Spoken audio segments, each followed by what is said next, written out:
sampaikan jawaban atas pertanyaan-pertanyaan yang paling banyak diajukan kepada tim GHG Protokol melalui Frequently Asked Questions. Nah, karena selama sesi ini seluruh peserta akan berada dalam kondisi mute, sehingga Bapak dan Ibu dipersilahkan untuk mengajukan pertanyaan melalui kolom Q&A, dan kami akan berupaya menjawabnya selama sesi berlangsung atau menindaklanjutinya melalui komunikasi terpisah apabila waktu tidak memungkinkan. Berikutnya, izinkan saya untuk memperkenalkan para narasumber yang akan bersama kita pada hari ini. Yang pertama, ada Bapak Bukti Bagja, saat ini berperan sebagai Senior Manager Supply Chain and Livelihood Transformation WRA Indonesia. Yang kedua ada Bapak Izudin Prawira Negara sebagai Climate and Supply Chain Sustainability Analyst WRA Indonesia. Kemudian ada juga tim teknis yang mendukung, termasuk saya, lalu Musli Biladi selaku Land Use and Sustainability Analyst, dan terakhir Perdana Gultom sebagai Communication Specialist dari WRA Indonesia. Berikutnya. Baik, untuk memulai webinar hari ini, saya akan menyampaikan agenda yang akan kita bahas bahas sama-sama.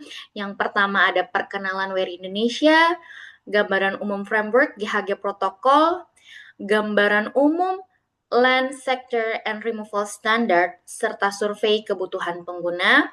Keempat, sesi pendalaman untuk melihat lebih dekat LSRS, dan yang terakhir, sesi tanya jawab. Berikutnya. Nah, baik, demikian agenda yang akan kita lalui hari ini. Untuk memulai sesi pertama, kami persilahkan kepada narasumber pertama kita, Bapak Bukti Bagja, untuk menyampaikan paparan pertama. Silakan Pak Bagja. Baik, terima kasih Mbak Dania. Semoga suara saya terdengar dengan jelas. Ya, selamat pagi Bapak dan Ibu semua, rekan-rekan. Assalamualaikum warahmatullahi wabarakatuh. Salam sejahtera bagi kita semua. Senang pagi ini bisa bersama Bapak dan Ibu dalam webinar mengenal lebih dekat GHG Protokol dan Sektor Removal Standards dan juga survei kebutuhan pengguna. Terima kasih atas kesediaan Bapak dan Ibu untuk hadir. Dan sebelum masuki ke sesi utama mengenai lebih dekat terhadap LSRS, izinkan kami memperkenalkan lembaga kami, yaitu WRI Indonesia. Next.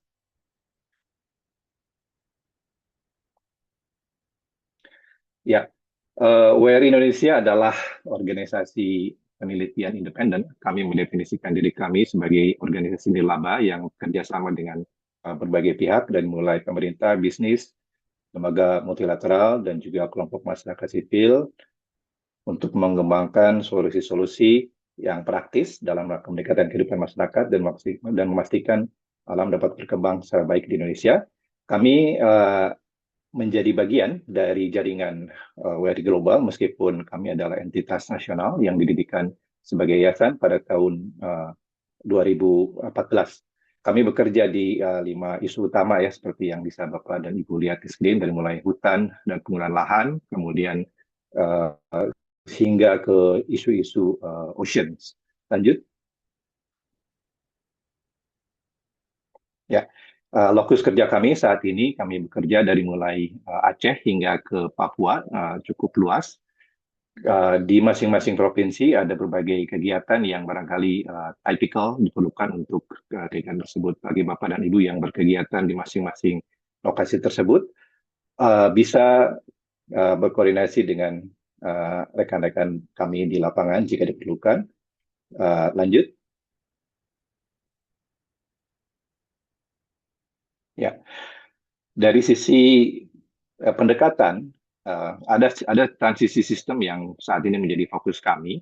Ada 3 komponen utama yang saling bertautan satu dengan yang lainnya.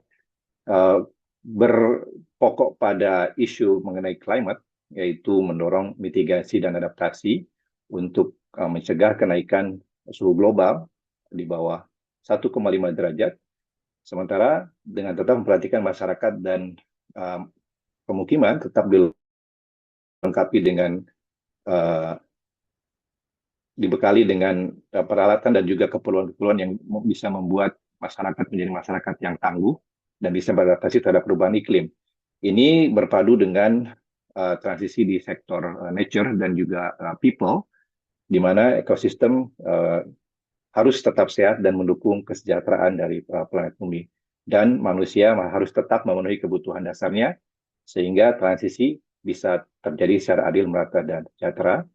Uh, Tiga poros ini diterapkan di sistem land use kita, di energi sistem, dan juga city system sebagai nexus dari uh, activity kita. Lanjut.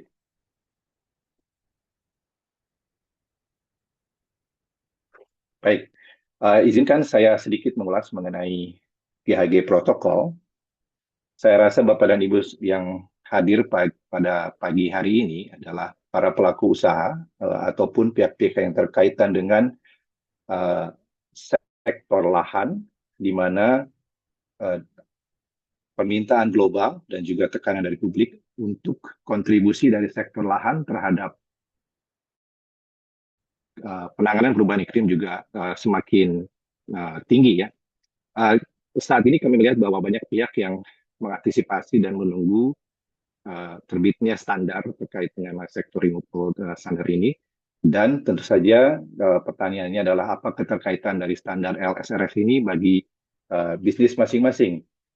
Sebelum masuk ke dalam yang lebih detail, barangkali izinkan saya sedikit memberikan informasi bahwa GHG protokol ini adalah standar global yang menyediakan metodologi terstandarisasi gitu ya kata kuncinya untuk mengukur, menghitung, mengelola dan melaporkan emisi serta serapan gas rumah kaca yang berasal dari aktivitas organisasi, rantai nilai dan juga produk. GHG protokol dirancang untuk membantu perusahaan atau organisasi menyiapkan inventarisasi gas rumah kaca yang mampu menggambarkan secara mendekati kebenaran emisi yang sebenarnya dan wajar melalui pendekatan dan prinsip yang sistematis dan terstandarisasi. GHG protokol juga didesain untuk menyederhanakan proses dan biaya inventarisasi gas rumah kaca, kemudian menyediakan informasi yang berguna untuk membangun strategi pengelolaan dan penurunan emisi gas rumah kaca di lingkup masing-masing, kemudian meningkatkan konsistensi dan transparansi dari sistem akuntansinya dan pelaporan GRK-nya, sehingga ini bisa interoperable di antara sektor usaha dan juga proyek mitigasi gas rumah kaca. Ada satu suite alat-alat, ada juga standar yang Bapak dan Ibu bisa akses GHG protokol ini di website GHG protokol dari WRI Global. Bisa dilanjut?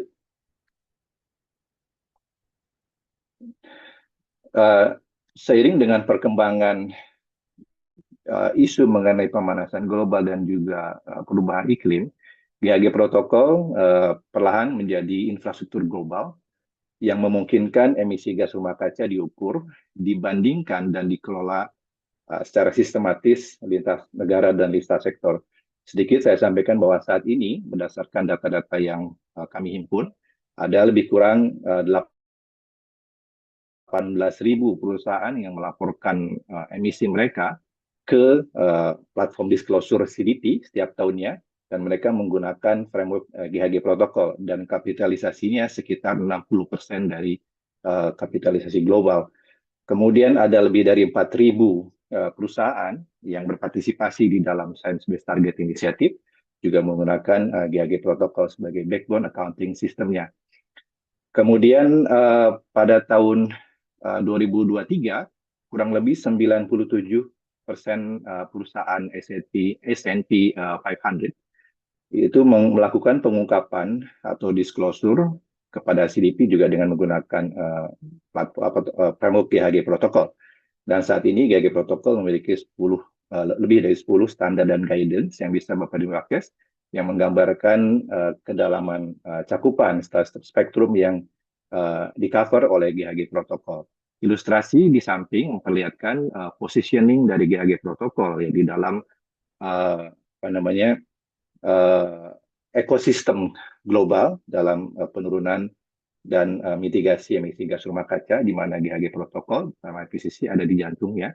Dan kemudian mewarnai additional guidance dan sektor inisiatif, serta kompatibel dan mendukung target setting dan reporting yang diperlukan oleh perusahaan. Lanjut. Ya, sedikit barangkali Bapak dan Ibu yang baru terekspos dengan GHG protokol, bahwa timeline yang sudah dilalui oleh GHG protokol sudah cukup panjang hingga saat ini. Barangkali kita bisa mulai dari berdirinya IPCC, kemudian berdirinya UNFCCC, dan ditindaklanjuti oleh WRI, World Resources Institute, bersama dengan WBCSD pada tahun 1998 dengan menerbitkan sebuah report yang bernama Safe Climate and Sound Business. Ini menjadi salah satu cikal bakal draft awal untuk keluarnya GHG Protokol Corporate Standard pada tahun 2001. Draft pertama dirilis dan kemudian disempurnakan, yang biasanya dianggap sebagai fase awal dari Corporate Standard itu adalah tahun 2004. Ini adalah fase fondasi yang warna hijau. Kemudian masuk ke fase ekspansi, yaitu tahun 2005 ke sini, di mana ISO keluarga ISO 14064 baik 1, 2 ataupun 3 waktu itu dirilis, dan ISO align atau sejalan dengan GHG protokol dalam banyak aspek termasuk prinsip dan juga pendekatan-pendekatannya. Kemudian fase 2005 sampai 2008 juga adalah alignment dengan berbagai platform disclosure seperti CDP, sudah align dengan GHG protokol. Pada fase itu juga GHG protokol menjadi salah satu standar ketika kita ingin mendefinisikan komponen E gitu ya, komponen environment dari ESG reporting gitu, dan ini kompatibel dengan berbagai standar-standar pelaporan dari ESG. Kemudian 2011 ada tonggak penting, yaitu GHG protokol juga merilis produk standard LSA dan Scope 3 yang produk 2011 bersama dengan corporate standard ini adalah menjadi fondasi bagi disusunnya land sector removal standard pada saat ini.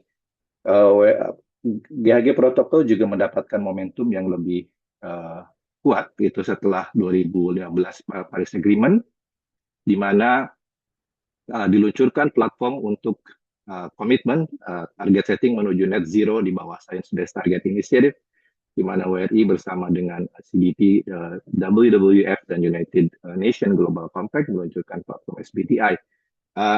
Ada beberapa hal yang perlu diantisipasi terkait dengan sistem accounting di sektor lahan, sehingga pada tahun 2022 dimulai drafting land sector removal standard, dan pada tahun 2026 ini setelah melalui fase yang cukup panjang itu ya, land sector removal standard kemudian dirilis.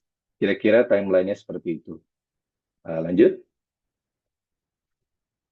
Ya, bagi Bapak dan Ibu yang saat ini sudah join dengan platform-platform terkait dengan net zero target setting ataupun corporate GHG emission reduction, kira-kira gambar ini menggambarkan positioning greenhouse gas protocol pada bagian yang paling kiri, pada bagian yang paling hulu, di mana adalah engine ataupun core metodologi untuk measure, mengukur, dan juga accounting emisi gas rumah kaca, untuk kemudian menjadi fondasi untuk setting target yang nantinya akan didisclosure, kemudian emission reductions-nya dipantau dan diupdate secara annually gitu ya. Pada dasarnya akuntansi karbon ini menjadi sangat penting karena saat kita komitmen untuk menghandle emisi gas rumah kaca dari masing-masing unit bisnis, maka harus diawali dengan mengukur, karena barangkali kita tidak bisa mengelola apa yang tidak bisa kita ukur. Dilanjut. Ya. Kita akan masuk ke gambaran umum land sector removal and standarnya sendiri. Ya.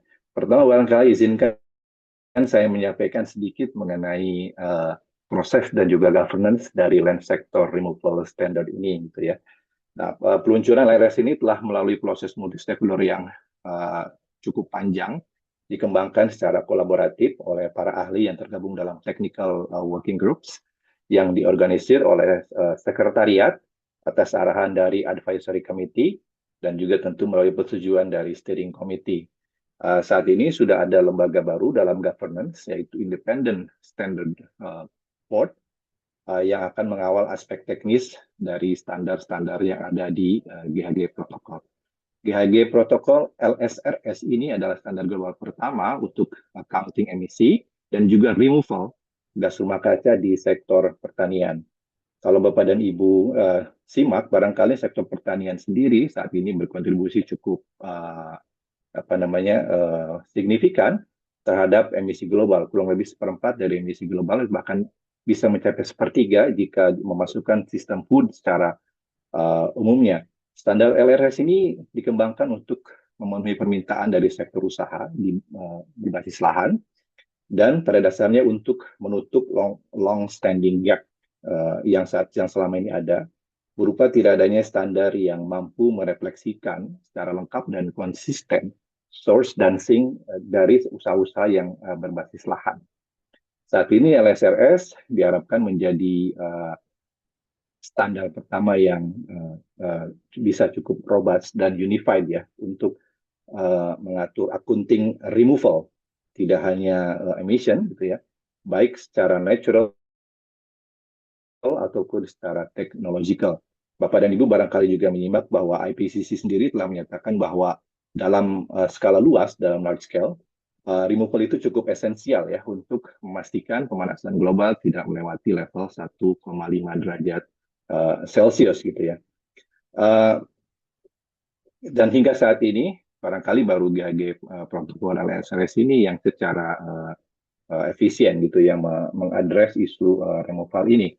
LSRS hadir gitu untuk menjawab isu dan membantu perusahaan melacak juga kemajuan komitmen iklim masing-masing secara kredibel, terintegrasi ke dalam platform seperti SBTi atau Net Zero Commitment lainnya. Nanti akan kami sampaikan juga bahwa untuk memudahkan pengguna akan ada rilis guidance-nya di tahun ini bersesal dengan contoh-contoh penggunaan, persamaan-persamaan yang digunakan, juga dokumen pendukung yang akan bisa digunakan oleh Bapak dan Ibu semua. Nah, di slide ini kita bisa melihat bahwa keterlibatan stakeholder cukup intensif, expert dari berbagai sektor, termasuk perusahaan, pemerintah, akademia, civil society, itu sudah menyediakan input, masukan, dan berdiskusi di dalam technical working groups. Ada sekitar 138 lebih yang mendekati 140 orang anggota technical working group yang memberi input langsung terhadap draft standar. Ada juga lebih dari 300 external reviewers yang memberikan review terhadap standar ini. Dan seluruh masukan sudah diadres secara baik itu oleh sekretariat dan juga technical working group. Ada 96 perusahaan yang ikut dalam uji coba selama proses tahun 2022 sampai saat ini, sejak pertama kali dipublish. Setiap perusahaan sudah memberikan masukan yang kemudian diadres sebagai bagian dari finalisasi dokumen LSRS ini. Next. Ya. Berikut barangkali nama-nama dari perusahaan yang terlibat dalam pilot testing ini. List ini tidak exhaustive, artinya masih banyak lagi. Ini hanya untuk menunjukkan apresiasi bagi para pihak yang sudah terlibat dalam proses pilot testingnya dan memberikan masukan. Next. Ya. Kenapa standar land sector and removal sangat relevan saat ini? Tadi saya sudah singgung sedikit di awal. Saat ini Technical Working Group bersama dengan Advisory Committee dan juga Sekretariat sudah mengkonsolidasikan kurang lebih 400 halaman dari guidance LSR yang sebelumnya bisa Bapak dan Ibu simak di tahun 2022 ke dalam kurang lebih 32 halaman core requirement dari land sector removal, dan Bapak dan Ibu bisa melihat relevansi masing-masing perusahaan terhadap kategori penghitungan emisi dan juga removalnya di dalam standar tersebut. Standar ini memang dibatasi, masih ada keterbatasannya ya. Ini masih difokuskan kepada accounting emisi gas rumah kaca dan CO2 removal bagi perusahaan-perusahaan di sektor pertanian. Dan standar LSRS ini dibangun di atas fondasi atau kerangka framework yang sudah ada sebelumnya, yaitu Corporate Standard dan Scope 3 Emission Framework, sehingga dokumen ini adalah semacam barangkali saling melengkapi ya dengan kerangka-kerangka yang sudah ada saat ini. LSRS juga tersambung dan bisa diimprove, ditingkatkan ke dalam LCA analysis atau product standard untuk membantu perusahaan mendapatkan accounting emisi yang lebih detail. Dan kami seperti tadi sampaikan juga yang khas dari LSRS adalah merekognisi removal CO2 baik secara alami maupun yang berbasis teknologi, di mana ini adalah komponen yang cukup esensial bagi penurunan emisi gas rumah kaca global. Next. Ya, sedikit kami juga sampaikan lini masa pengembangan standar LSR ini sehingga sampai di final yang di launch di awal tahun 2026 ini. Diawali pada tahun 2020, sekretariat mengumpulkan anggota Technical Working Group dan Advisory Committee untuk menghasilkan draft 1 pada saat itu. Dan kemudian setelah melalui internal review dari Technical Working Group dan Advisory Committee, versi LSR Standard dan juga Guidance untuk keperluan pilot testing dirilis ya tahun 2022. Dan kemudian Technical Working Group members menghabiskan cukup lama, 2 tahun lebih ya untuk pilot testing itu, mendiskusikan dan mengakomodir lebih dari 4.000 komentar yang masuk dari para pihak dan juga dari perusahaan-perusahaan yang menjadi lokasi pilot testing.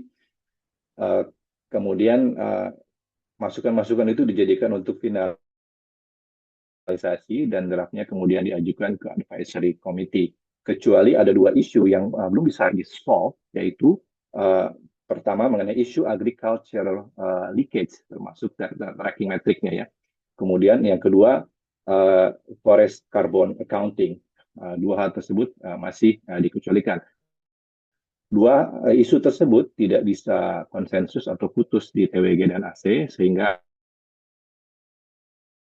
dibawalah ke governance body baru, yaitu Independent Standard Board, yang kebetulan dibentuk ya, sudah ada gitu ya, meskipun agak terlambat hadirnya karena baru hadir di tahun ke-5, tahun ke-6 ya dari perumusan LSRS ini, di mana ISB atau Independent Standard Board ini sebagai technical decision making body yang overseeing dan mengawasi aspek teknis dari standar dan guidance yang ada di GHG Protocol Family. ISB sudah menerima draft dan mencoba merumuskan solusi untuk 2 hal yang tadi saya sebutkan, agricultural leakage dan forest carbon accounting ya, dan hal ini supaya sampai sekarang masih belum bisa solve. Sedikit bahwa agricultural leakage di dalam LSRS ini bisa didefinisikan sebagai emisi yang terjadi ketika aktivitas dari perusahaan Bapak dan Ibu menyebabkan adanya aktivitas lain pertanian yang terjadi di luar area inventory. Dalam hal ini seperti memindahkan areal produksi pertanian atau pangan ya di luar operasional dari rantai pasok ini. ISB sudah mereview dan mendiskusikan cukup panjang. ISB juga melihat data-data ilmiah yang disajikan dan juga judul penelitian yang menyebutkan bahwa memang ada kompetisi land use yang terjadi dan terus meningkat kasusnya, sehingga ISB menyetujui bahwa ada potensi leakage yang cukup besar dari sektor pertanian ini, sehingga bagi perusahaan yang memiliki risiko cukup tinggi dari leakage diminta untuk menerapkannya dan melaporkan terpisah dari inventorinya. Bapak dan Ibu silakan mereview di tautan barangkali di Independent Standard Board repositorinya untuk mengetahui rasional di balik keputusan untuk uh, agricultural leakage ini tetap masuk meskipun bisa dilaporkan secara terpisah. Yang kedua terkait dengan forest carbon accounting, uh, ini adalah isu mengenai bagaimana perusahaan menyelenggarakan accounting emisi yang sifatnya antropogenik dan juga removalnya di lahan atau bisnis yang berbasis kehutanan atau yang diasosiasikan dengan sektor kehutanan gitu ya. Uh, karena isu di forest carbon accounting cukup alot, sudah dibentuk technical working group khusus, kalau nggak salah tahun 2024 ya, yang membahas mengenai forest carbon accounting. Ada perbedaan perspektif yang cukup mencolok di dalam technical working group forest carbon accounting, seperti terkait dengan activity based accounting proposal atau kemudian manage land proxy dan lain sebagainya yang masing-masing mempunyai basis saintifik yang meyakinkan gitu ya, visibility-nya dan lain sebagainya. Sehingga bagi ISB perlu waktu untuk menyatukan konsensus, menciptakan konsensus dari para pihak yang tergabung dalam technical working group forest carbon accounting.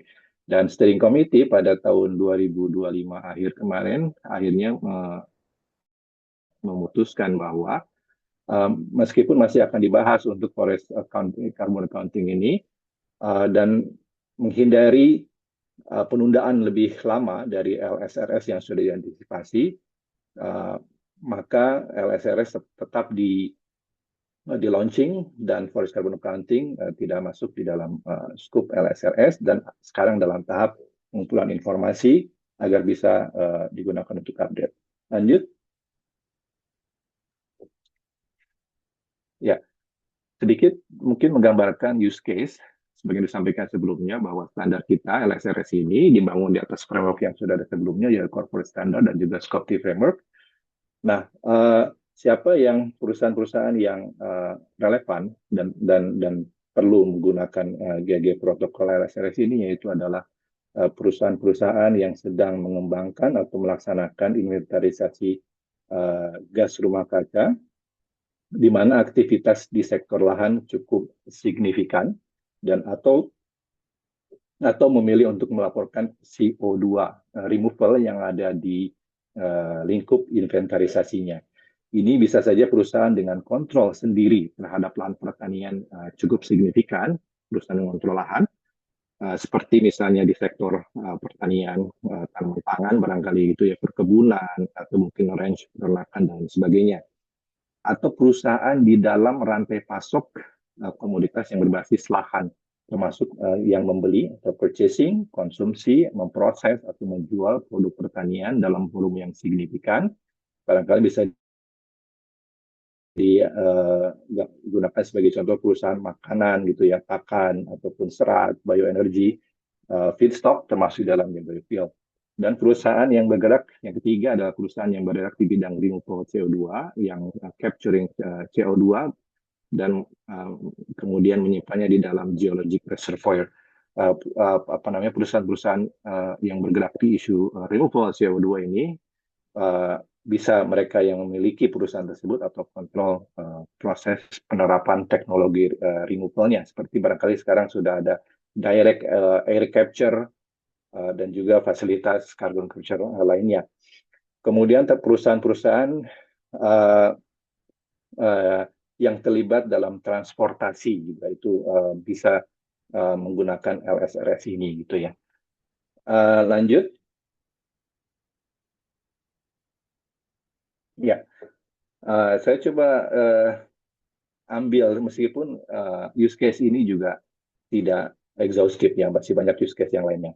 Pertama barangkali LSRS ini seperti tadi di awal juga sudah saya singgung bahwa LSRS membantu untuk disclosure, transparansi gitu ya, dari komitmen Bapak dan Ibu semua terhadap ESG, baik yang sifatnya mandatori ataupun voluntary gitu ya, di mana LSRS menyediakan bahasa dan referensi global yang sama gitu ya untuk accounting dan reporting, termasuk di dalamnya removal. Dengan ini perusahaan bisa memenuhi komitmen disclosure, baik itu melalui CGP, SBT ataupun lain-lainnya. LSRS ini bersifat esensial, foundation gitu ya, dan netral terhadap policy atau program sehingga bisa digunakan untuk dasar berbagai kebijakan dan program. Itu contohnya yang pertama untuk mendukung disclosure Bapak dan Ibu, di mana ini adalah engine untuk accountingnya. Lanjut.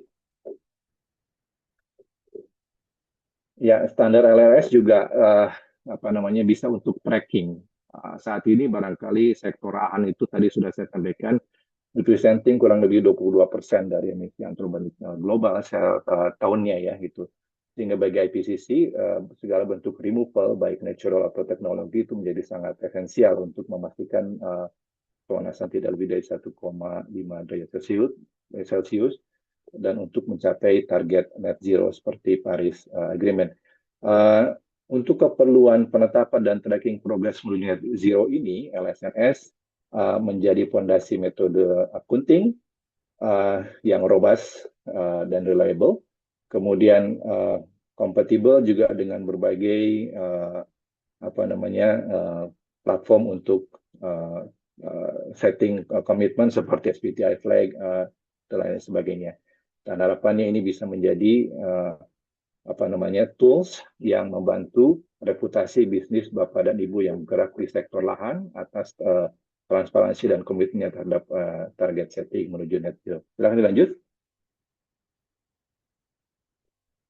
Ya, LSRS juga menjadi salah satu pemungkin intervensi di skop 3 gitu ya, di mana ada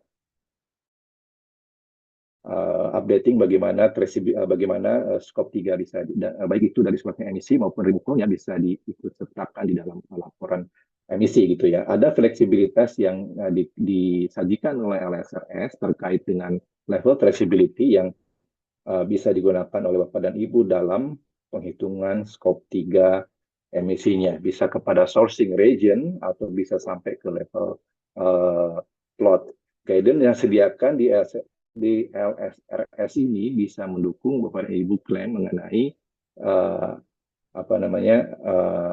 emisi skop 3 yang terkait dengan bisnis Bapak dan Ibu sekalian. Guidance-nya akan sangat relevan. Lanjut, karena waktunya sudah makin ini. Ya, lanjut lagi, next step-nya. Ya, di tahun 2026 ini ada beberapa milestone penting setelah penerbitan LSR pada tanggal 30 Januari dan publish officially di tanggal 1 Februari. Saat ini kami dari GHG Protokol dalam tahap survei kebutuhan dari para pihak, kebutuhan pengguna maksudnya, karena di kuartal kedua 2026 ini akan merilis guidance dan harapannya guidance itu akan bisa merespon terhadap kebutuhan Bapak dan Ibu semua di sektor lahan gitu ya. Saat ini juga ada pengumpulan informasi untuk Forest Carbon Accounting di leading oleh Sekretariat bersama Technical Working Groups pada Forest Carbon Accounting. Panduan pengguna itu kita harapkan bisa mencakup seluruh aspek termasuk juga aspek teknis, rumusan-rumusan, contoh-contoh dan sebagainya gitu ya. Oleh karena itu sangat diharapkan next lanjut ya, sangat diharapkan kontribusi dari Bapak dan Ibu semua untuk mengisi survei gitu ya, kebutuhan pengguna ini gitu. Ini sangat penting bagi GHG Protokol bisa menyesuaikan technical guidance-nya supaya sesuai dengan kebutuhan penggunanya. Dari tim GHG Protokol melihat bahwa Southeast Asia adalah salah satu lokus penting bagi penerapan GHG Protokol di sektor lahan. Mengingat bahwa di sini adalah sumber dari berbagai bahan baku di sektor pertanian gitu ya. Survei yang akan berjalan memang waktunya sangat singkat ya, tinggal beberapa hari ke depan. Ditutup di tanggal 24 April 2026 melalui tautan seperti yang ada di screen, atau Bapak dan Ibu bisa scan QR code yang ada di depan. Ini sangat menentukan ketepatan penyusunan panduan yang akan dikeluarkan. Ya. Next, udah habis ya. Saya rasa Bapak dan Ibu yang berminat gitu untuk mengetahui lebih dalam tentang PHG protokol dan LSRS seluruh resources uh, sudah tersedia di dalam website PHG protokol. Silakan untuk di apa namanya diakses dan di-download dan kemudian menghubungi ke pihak PHG protokol ataupun ke WRI Indonesia jika ada yang bisa didiskusikan. Mungkin itu pengantar dari saya. Mari kita lihat lebih dalam sedikit mengenai sektor renewable standard ini bersama dengan Bapak Izudin Negara. Kami persilakan.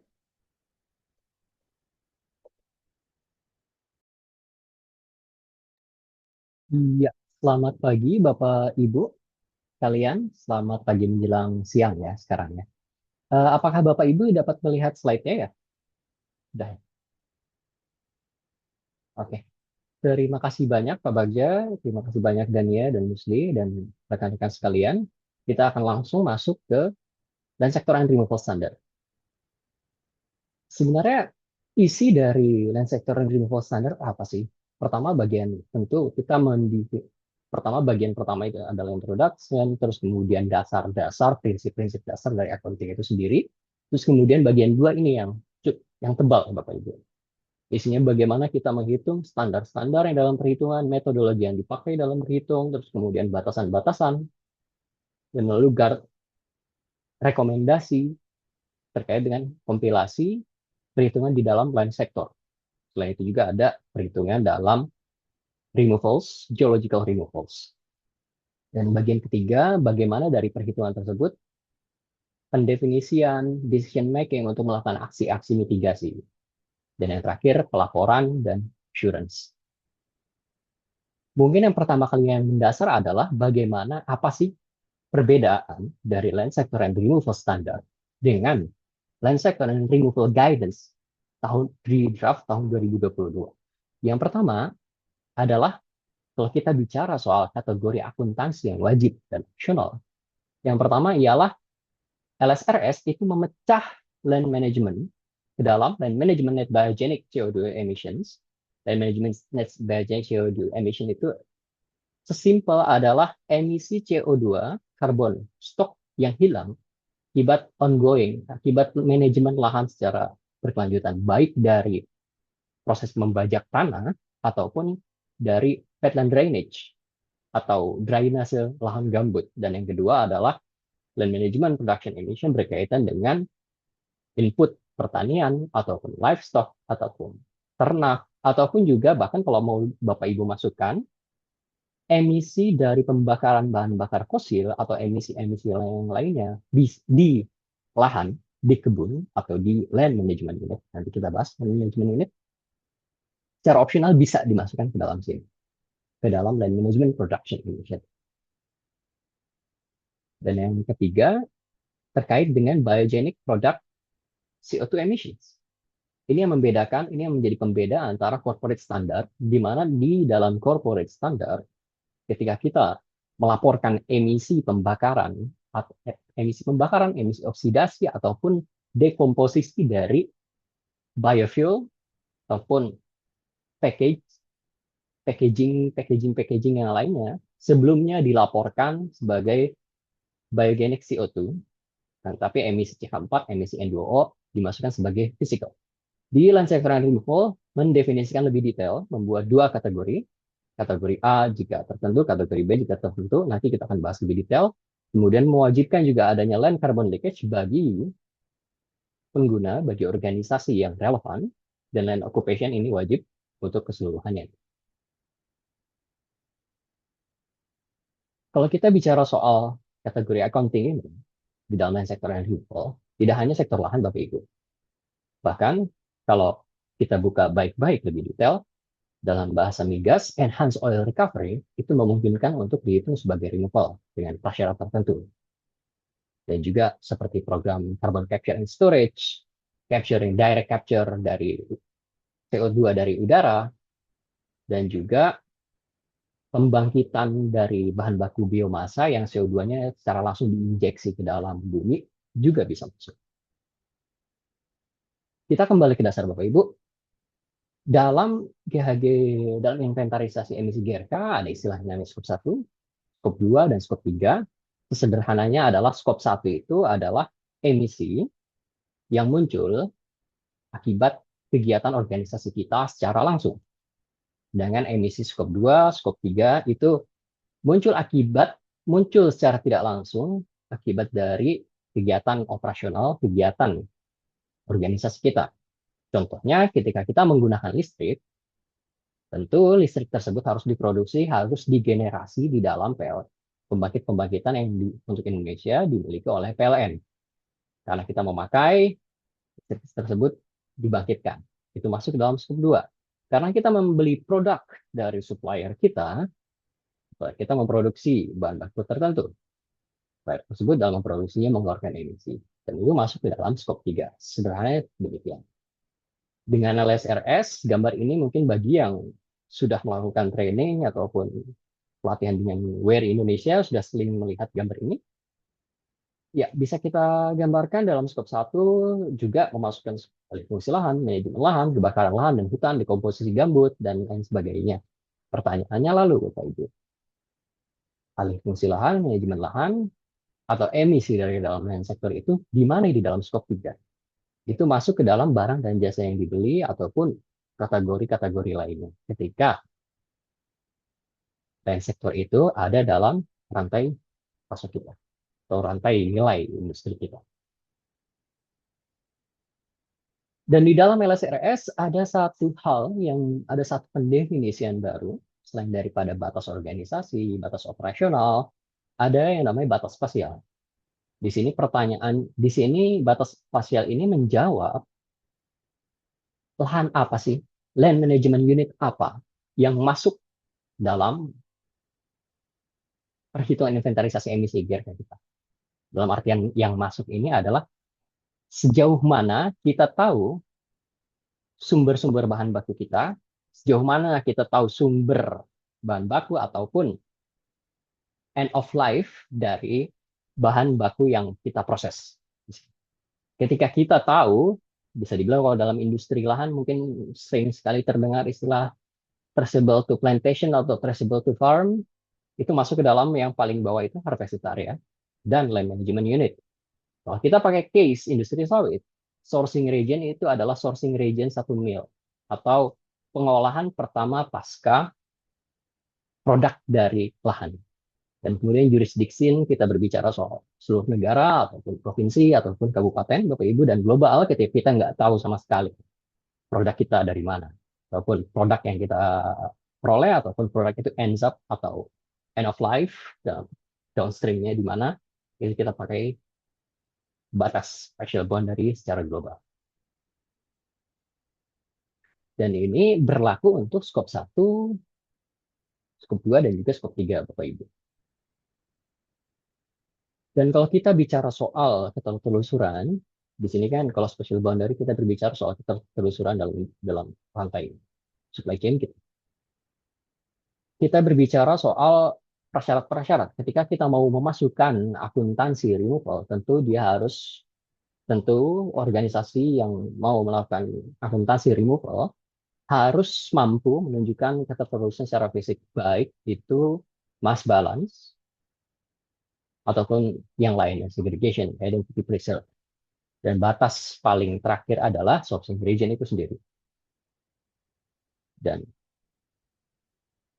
yes.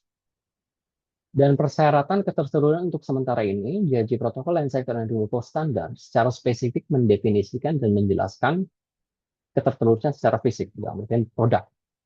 Akan tetapi, untuk impact traceability ataupun secara sederhana adalah bagaimana bisnis kita berdampak ya, bukan secara langsung berhubungan bisnis lewat rantai pasok, berdampak upstream ataupun downstream, itu belum secara spesifik dibahas, tapi sudah diintroduksi di dalam LSRS, sehingga untuk saat ini kita fokus kepada physical traceability sendiri. Dan ini adalah terminologi baru, Bapak Ibu, yang sebelumnya ketika kita melakukan perhitungan inventarisasi GRK, kita hanya terfokus kepada area panen atau area tanam atau area ya area panen, area tanam, area manajemen secara langsung. Di sini Land Sector and Removal Standard mengintrodusir istilah Land Management Unit, yang artinya dia memasukkan juga lahan non-produktif ke dalam manajemen akuntansi emisi. Yang dimana di sana prasyaratnya cukup banyak. Yang pertama harus adjacent. Adjacent itu adalah artian berdempetan, menempel, proximate, dekat, dan syarat-syarat yang lainnya adalah adanya hubungan baik maupun hubungan secara ekologis, fungsi ekosistem, hubungan sosial, dan juga hubungan ekonomi. Seperti itu Bapak Ibu. Dan di dalam Land Sector and Removal Standard, pendefinisiannya hanya spesifik 3. Pertama, pengelolaan kepilahan, misalkan riparian buffer dan semacamnya. Integrasi dalam sistem agroforestry, itu dalam salah satu contohnya mungkin akan cukup banyak di dalam kakao dan di dalam kopi, industri kopi. Jadi di sana juga termasuk di dalamnya pohon naungan dan juga lahan set aside. Proximate dalam Land Sector and Removal belum didefinisikan secara detail, terutama pertanyaannya bagi lahan hutan primer yang masuk ke dalam manajemen lahan. Kenapa? Karena dari protokol Land Sector and Removal seperti sebagaimana Pak Bagja sudah menjelaskan, belum ada konklusi di antara board pada saat proses pembentukannya untuk memisahkan yang mana emisi atau removal tersebut muncul dari antropogenik ataupun secara natural. Dan itu distingsinya akan sangat cukup berat di dalam hutan ketika kita berbicara terkait dengan hutan itu sendiri. Itu yang jelas, untuk pada saat ini ketika Bapak Ibu memiliki misalnya removal dari hutan dan semacamnya, dan melakukan inventarisasi, jalan keluar yang diberikan dari LSRSI adalah mendisclose metodologi secara transparan. Bagaimana hutan itu dihitung, lalu kenapa hutan itu dihitung, dan itu metodologinya harus didisclose, ditampilkan secara transparan. Dan kemudian sourcing region yang sudah saya sebutkan sebelumnya, titik pengolahan pertama pasca panen. Ini penting Bapak Ibu karena di sini ada beberapa mekanisme perhitungan land use change. Jadi ada land use change, direct land use change, perhitungan land use change secara langsung dalam artian kita tahu kebun itu di mana, kita tahu kebun ataupun farm itu di mana, dan kita bisa lihat secara historis perubahan lahannya. Tapi juga kita bisa melakukan pendekatan lewat area pasok, sourcing region sendiri. Nanti akan dibahas lebih detail. Kita masuk ke dalam, ini yang lebih spesifik, Bapak Ibu, menginventarisasi emisi GERKA ataupun removals. Yang pertama kita akan membahas land use change. Prasyarat yang paling mendasar di dalam land use change ialah di dalam Land Sector and Removal, dan ini menjadi lebih jelas, ialah perhitungan land use change ini harus dilakukan berbasis perubahan stok karbon. Dalam artian, stok karbon pada tahun ini perubahannya seperti apa dari tahun sebelumnya. Yang kedua, bisa dibilang land use change, tidak ada istilah removal di dalam land use change. Ketika terjadi perubahan stok karbon, kehilangan stok karbon dari suatu lahan akibat konversi lahan, itu masuk dalam land use change.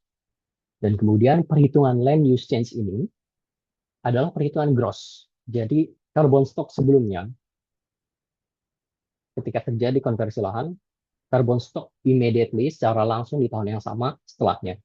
Jadi tidak karbon stok yang sebelumnya dan karbon stok, bukan ya, karbon stok sebelumnya dan karbon stok tanaman yang mature atau tanaman yang sudah mature. Tapi gross, dalam artian tidak ada removal dari pertumbuhan tanaman baru yang ditanam, itu tidak dimasukkan ke dalam land use change. Pertumbuhan tanaman baru dimasukkan ke dalam, nanti kita bahas removals. Dan alokasi secara mendasar diwajibkan menggunakan linear time discounting factor. Nanti akan ada penjelasan terkait kapan bisa kita memakai equal discounting factor. Dan periode assessment ini saat ini didasarkan pada siklus penanaman, rotasi ataupun replanting dari tanaman itu sendiri. Jika dia kurang dari 20 tahun, ya kita pakai angka standar 20 tahun. Ketika lebih, misalkan replanting sawit 25 tahun, misalnya 30 tahun, semacamnya, kita pakai angka assessment period 25 tahun tersebut.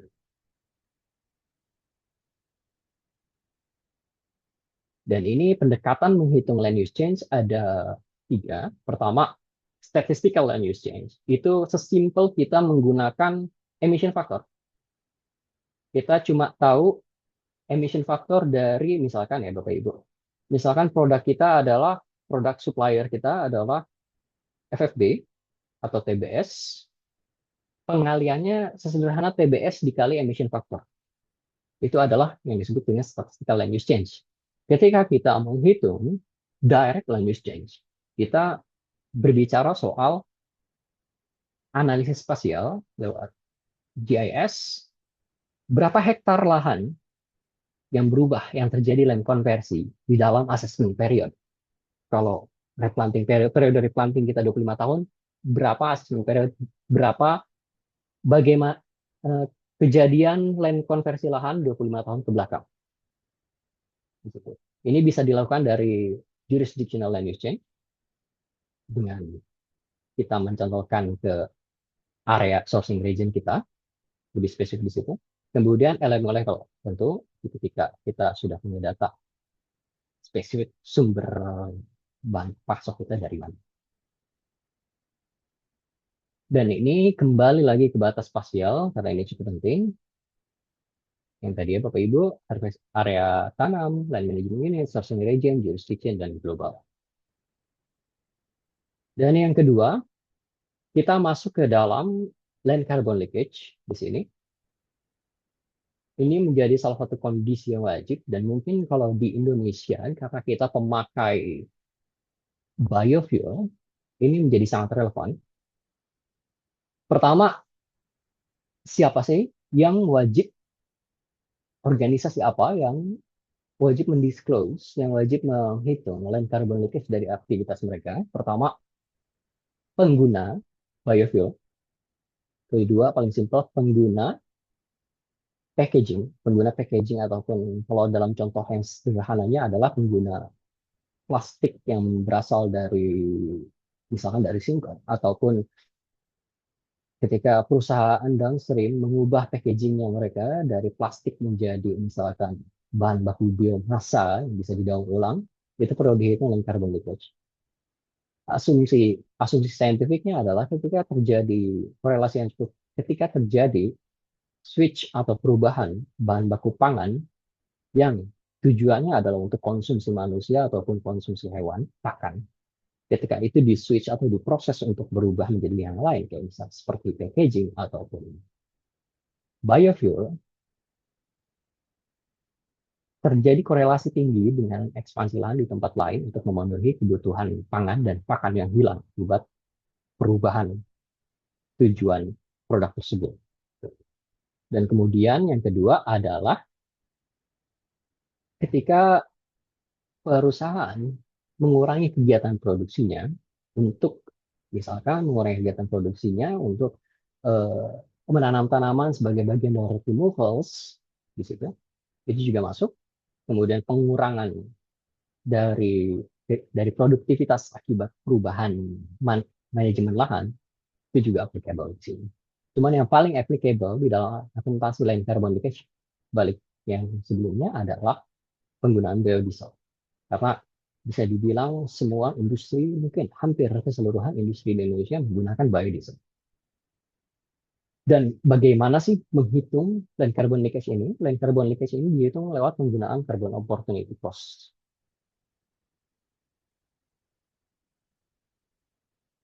Kita next di sini, dan kemudian ada salah satu lain yang wajib adalah land occupation.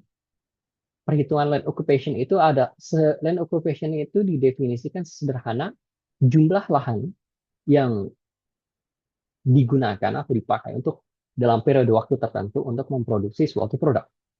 Jadi perhitungannya sesimpel yield dalam artian ton per hektar, inversi dari ton per hektar. Jadi berapa hektar lahan yang kita pakai untuk memproduksi suatu produk lahan. Dan kemudian non carbon leakage ialah yang tadi sudah saya jelaskan, displacing pangan atau pakan untuk yang lainnya yang membuat agricultural expansion dan land use di tempat lain. Dan carbon opportunity cost ialah berapa sih jumlah karbon stok yang hilang dari tanaman dan dari tanah akibat dia dipakai untuk agriculture. Dan carbon opportunity cost ini ialah sesimpel daripada emisi, rumusnya sesimpel land use change, emisi land use change dari suatu lanskap dibagi emisi dibagi produksi. Itu aja Bapak Ibu. Untuk detailnya, detail rumus dan penjelasan terkait rumus, kita harus menunggu guidance dari LSRS ini. Maka dari itu Bapak Ibu akan sangat penting Bapak Ibu untuk mengisi survei tersebut. Dan yang kedua adalah land management, dan selanjutnya adalah land management with biogenic CO2 emission. Ini sesimpel dari pertama ya tillage, membajak suatu lahan. Kalau di sawah mungkin yang paling nyata ya membajak sawah. Overgrazing jika itu applicable untuk ternak yang dibiarkan dan kemudian terjadi overgrazing atau apa ya rumputan hilang ataupun biomasa hilang akibat intensitas ternaknya cukup tinggi dan juga biomass loss, kehilangan carbon stock di biomasa pohon ataupun tanah. Dan ini untuk di Indonesia sangat applicable. Pertama tadi sawah bajak ketika kita membajak atau membalikkan tanah, dan juga ketika kita menggunakan lahan gambut, terjadi drainase lahan. Dan perhitungan di land management net biogenic CO2 emission sesuai dengan judulnya hanya menghitung CO2. Jadi kalau gambut, drainase gambut ataupun pengeringan lahan gambut ada beberapa emisi kan Bapak Ibu. Pertama carbon stock yang hilang akibat oksidasi itu masuk ke dalam sini. Tapi CH4 dan juga N2O masuk ke dalam komponen yang lain dan manajemen production emission. Ini mungkin Bapak Ibu sudah sering menggunakan jika Bapak Ibu membuka dan mengimplementasikan draft tahun 2022. Bisa dibilang sama. Ketika terjadi pembakaran biomasa, emisi dari ternak, emisi dari pengelolaan lahan, yaitu emisi CH4 dan N2O, dan emisi dari input pertanian, N2O ataupun NO2, dan juga kalau di rice cultivation CH4, wetland rewetting ketika ada absorpsi gambut, emisi CH4-nya juga dihitung, dan ini menjadi emisi untuk fossil fuel dan industrial emission di lahan. Itu menjadi opsional jika Bapak Ibu ingin memasukkannya ke dalam land management production emission. Opsional. Jadi bisa dimasukkan ke dalam land management production emission, bisa juga dikeluarkan. Kita next di sini. Biogenic product CO2 emission. Contoh sederhananya adalah misalkan biofuel. Jika di dalam corporate standard, biofuel ini hanya cukup dilaporkan sebagaimana digambar skenario 1 ini di corporate standar ya. N2O dan CH4 physical GHG inventory dalam artian masuk ke dalam scope 1. Kemudian CO2-nya di luar scope atau non-scope sebagai biogenic CO2. LSRS menambahkan syarat Bapak Ibu. Emisi menambahkan syarat jika di dalam pola penggunaan biofuel tidak disertai dengan emisi upstream dari produksi biofuel tersebut dan juga land carbon leakage, maka dia masuk ke dalam skenario 2. Biogenic CO2 itu yang sebelumnya non-scope menjadi physical atau masuk ke dalam scope 1, 2, ataupun scope 3. Jadi kita ini menjadi cukup penting kita pengen comply, kita harus tahu upstream land emission dari biofuel kita dan juga land carbon leakage dari biofuel kita untuk dilaporkan. Kalau istilah pelaporan fossil fuel di scope 3 kategori 3, di dalam fossil fuel kan ada istilah well to tank. Nah, kalau biofuel juga sama, dari kebun sampai masuk ke dalam tangki dari kebun, emisi kebun tersebut. dan juga plus land carbon leakage. Ini skenario 2.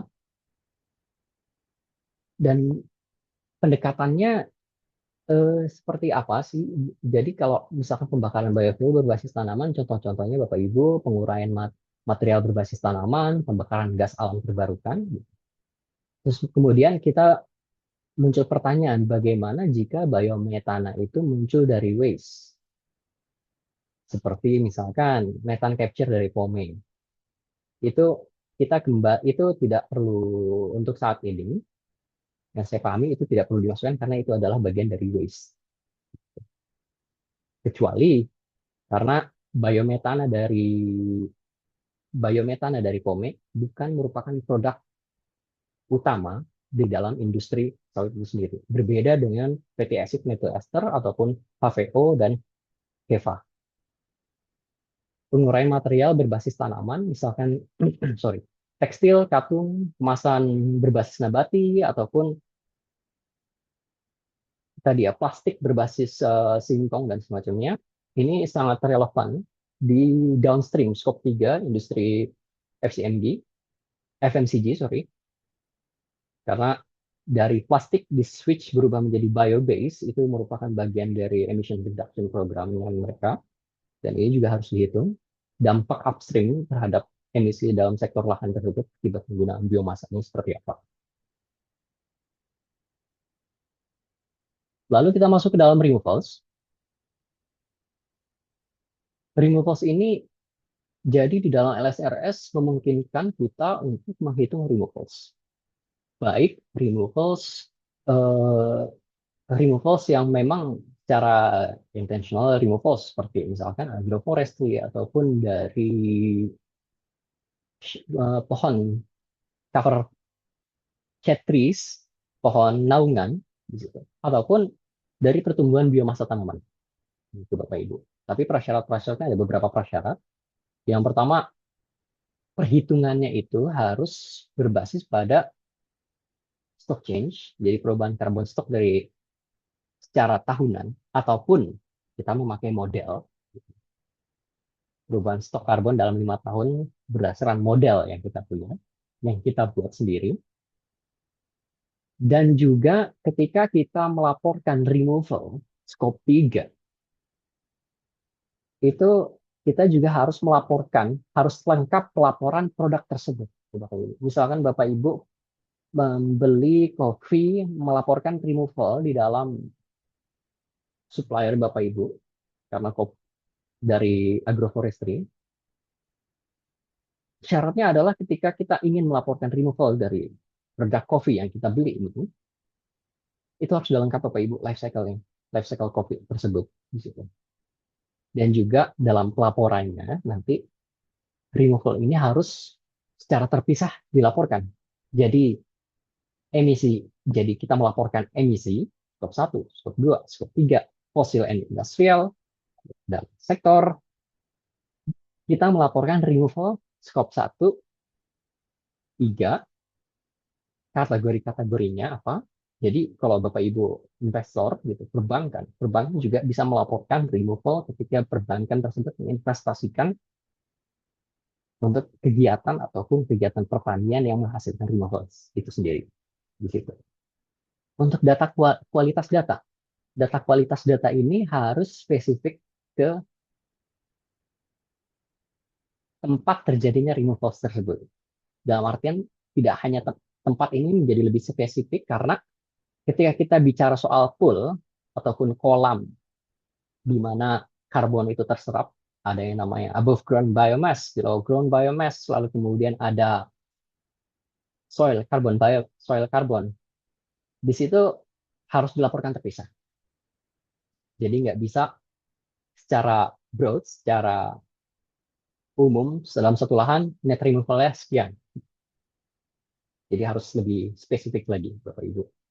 Dan juga ketika kita menghitung removal di dalam satu area, misalkan non-adjacent land atau di dalam satu LMU yang non-produktif lahan tidak produktif, kita juga harus menghitung emisi di tempat tersebut. Dan untuk alokasinya kita tidak bisa tentu tidak bisa double counting. Syarat paling pertama, filter yang paling pertama double counting adalah tidak bisa double counting dengan removal yang sudah dijadikan kredit. Itu syarat pertama. Kemudian double counting claim scope 3 removal berdasarkan perusahaan downstream. Misal, itu akan saya bahas lebih detail nanti. Dan harus ada syarat permanen. Dan ini adalah ketertelusurannya. Jadi, pertama harus physical traceability, itu yang paling dasar. Kemudian ketika kita melakukan scope 3 removal, hanya punya traceability secara fisikal, itu harus dijelaskan lebih detail lagi. Dalam artian metodologinya, right to report, cost citizenship seperti apa, gitu. Kita nggak tahu lahan terjadi removal tersebut.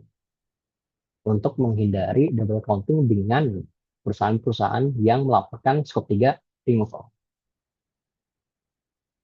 Dan pertimbangkan terkait permanence dalam removal ini, tentu kita harus berbicara soal ketika kita mengklaim removals, nggak bisa kan ya Bapak Ibu kalau tahun depan misalkan carbon stoknya hilang. Jadi harus ada kepastian terkait permanensi dari removals ini. Removal ini tidak akan hilang dalam jangka waktu yang lama. Opsi-opsinya adalah ketika kita menyediakan periode pemantauan, menetapkan interval pemantauan, ada mekanisme monitoring lahan, ataupun ketika kita punya misalkan HCV yang bekerja sama dengan masyarakat sekitar, atau bekerja sama dengan plasma, atau bekerja sama dengan supplier Bapak Ibu, bisa melakukan pemantauan secara kolaboratif, dan juga yang ketiga pendekatan research. Dalam artian, contohnya ketika kita punya removal dalam satu lahan itu 100 ton CO2 per tahun, yang kita laporkan hanya misalkan 80 saja. 20 ini kita simpan sebagai buffer ketika terjadi reversal ataupun karbon hilang. Gitu, Bapak Ibu. Dan di sini kita biar bicara soal, dan ini yang menarik Bapak Ibu, di dalam LSRS mengintrodusir istilahnya hak untuk melaporkan, baik scope 1 maupun scope 2 removal. Jadi untuk removal ini tentu harus ada dokumentasi yang baik dari pemilik lahan, pengelola removal dan semacamnya. Dan right to report ini dapat berlaku secara vertikal sepanjang rantai pasok. Tapi nggak boleh Bapak Ibu double counting horizontal. Jadi terjadi removal di kebun sawit misalnya. Terus buyer millnya ini bisa mengakui scope 3 removal. Tapi kalau misalkan di jumlah gitu ya, yang mengakui ini nggak boleh lebih dari 100% gitu. Ketika mill ini menjual CPO-nya misalkan ke refinery juga bisa mengakui scope 3 removal ini. Tapi tentu, balik lagi, dalam tier yang sama dengan refinery ini, antara refinery lain, tidak boleh lebih dari 100% dari removal di lahan terjadi removal tersebut, Bapak Ibu. Jadi ini bisa cascading. Ketika terjadi removal satu di lahan A, sampai downstream, itu bisa mengklaim scope 3 removal. Nah, tapi ya tadi, tidak boleh lebih dari 100% secara horizontal. Secara vertikal, kebun, mill, refinery, dan downstream setelahnya diperbolehkan, tapi antar mill, antar refinery tidak boleh lebih daripada 100% angka removal yang dilaporkan di kebun. Kita bisa berbicara scope 3 removal. Scope 1 removal, bisa juga Bapak Ibu melaporkan scope 1 removal. Dan ini mungkin slide yang implikasinya cukup berat. Kita berbicara pelaporan.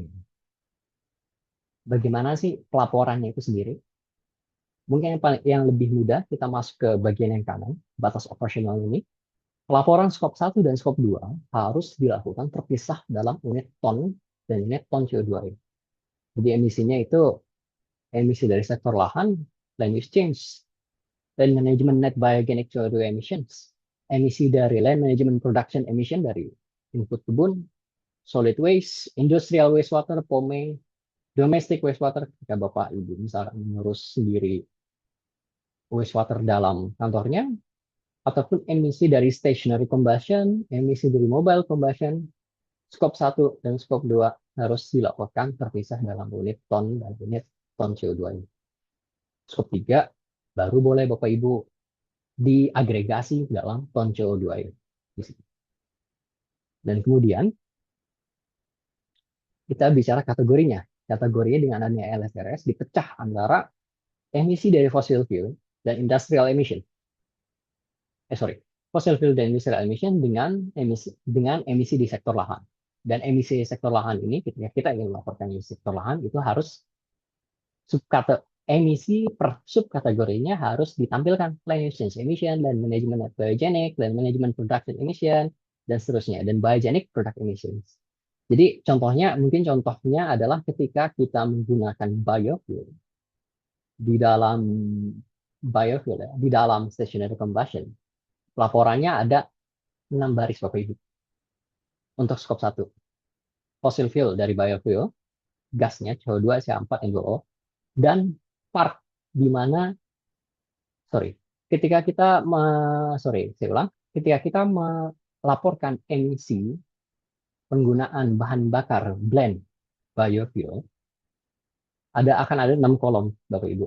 Emisi CO2, CH4, N2O dari industri, dari fossil fuel.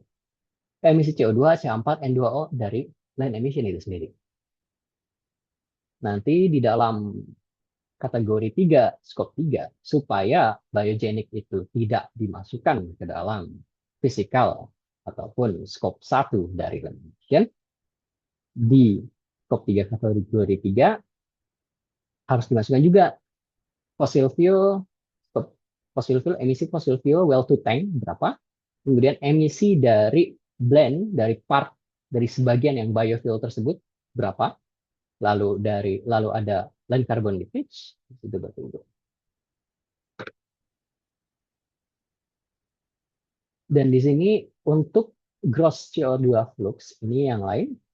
Jadi biogenic product CO2 emissions ketika skenario 1 itu checklist, dan artian emisi CO2 dari biofuel tidak menjadi physical atau tidak masuk dalam scope, kita masukkan ke dalam yang di luar scope. Bapak Ibu, ini adalah yang istilahnya yang di luar scope Bapak Ibu. Biogenic masuk di sini, gross biogenic CO2 emission, dan lain sebagainya jika berlaku. Mohon maaf, dan ditambahkan di sini terkait dengan emisi land carbon leakage juga relevan, dan juga emisi terkait dengan occupation. Dan pelaporan removal harus terpisah. Jadi ketika ada removal di skop 1, kita laporkan. Removal skop 3 dengan kategori yang berbeda juga bisa kita laporkan. Gitu. Misalnya Bapak Ibu sourcing produk yang mana ada removal di lahannya, dilaporkan sebagai skop 3 kategori 1. Lalu Bapak Ibu juga melakukan investasi di tempat lain, yang mana investasi tersebut menghasilkan removal, dilaporkan sebagai removal skop 3 kategori 15 investasi.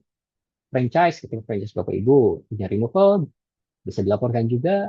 Ketika misalnya Bapak Ibu memproduksi biofuel ataupun biomasa yang digunakan untuk energi, dan CO2-nya lalu diinjeksi ke dalam bumi, itu bisa juga dilaporkan di dalam skop 3 kategori yang terkait dengan end of life.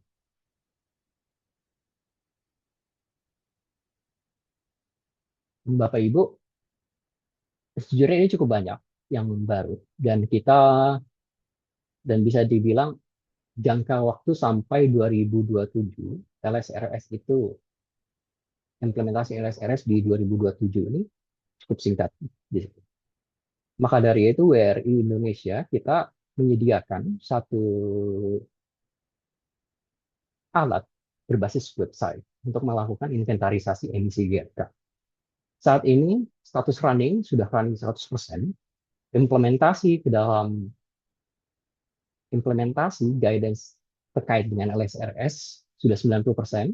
Emission factor sudah dibuat, tinggal di-push ke dalam agricarbon tracker. Persiapannya saat ini 90% untuk full compliance dengan LSRS untuk emisi saja ya Bapak Ibu ya, removal tidak di situ. Dan akan full rilis direncanakan di bulan Juni. Tapi saat ini sudah operasional Bapak Ibu. Perhitungan land use change sudah sesuai dengan standar LSRS. Semua emisi skop 1 dan skop 2 sudah terdiagregasi, dalam artian ada emisi CO2, CH4, N2O, dan sebagainya sudah terdiagregasi. Hanya satu emisi yang belum, yaitu solid waste, yang akan juga nanti akan rilis, dan juga akan terdisegregasi ketika rilis nanti. Dan ini Bapak Ibu, ketika Bapak Ibu punya data, Bapak Ibu bisa melihat historical emisi historis dari organisasi Bapak Ibu, dan juga ketika Bapak Ibu punya banyak fasilitas, ketika Bapak Ibu punya banyak supplier, AgriCarbon Tracker bisa menghubungkan data emisi dan juga data produksi rantai pasok antar supplier ataupun fasilitas Bapak Ibu. Jadi Bapak Ibu untuk sektor sawit dan juga sektor kopi dan kakao, Bapak Ibu bisa mengklaim ketika Bapak Ibu sudah memasukkan semua fasilitas Bapak Ibu dan juga supplier Bapak Ibu bisa mengklaim full cradle to gate product carbon intensity untuk Bapak Ibu. Karena kita memungkinkan antar hubungan rantai pasok antar fasilitas tersebut. Dan ini skop 2 sudah terdiagregasi, Bapak Ibu. Dan ini skop 3, beberapa terdiagregasi, beberapa masih dalam total CO2 ini. Demikian dari saya, terima kasih banyak Bapak Ibu atas atensinya. Bapak Ibu bisa langsung mendaftar, Bapak Ibu bisa mengklik sign up Bapak Ibu bisa mengklik Bapak Ibu bisa mengklik sign up di sini, daftar, kemudian Bapak Ibu bisa mencoba menggunakan AgriCarbon Tracker ini gratis, jadi bisa dicoba, Bapak Ibu bisa lihat, dan ketika Bapak Ibu mengklik export report from selected activity, nanti di sana keluar juga Bapak Ibu emission factor yang digunakan, emisinya berapa, input yang digunakan untuk menghasilkan emisi sekian itu Bapak Ibu bisa lihat juga di export report from selected activity. Dan ini juga Bapak Ibu bisa pecah plantation A, chemical crushing, oil chemical, jadi nggak perlu seluruhannya.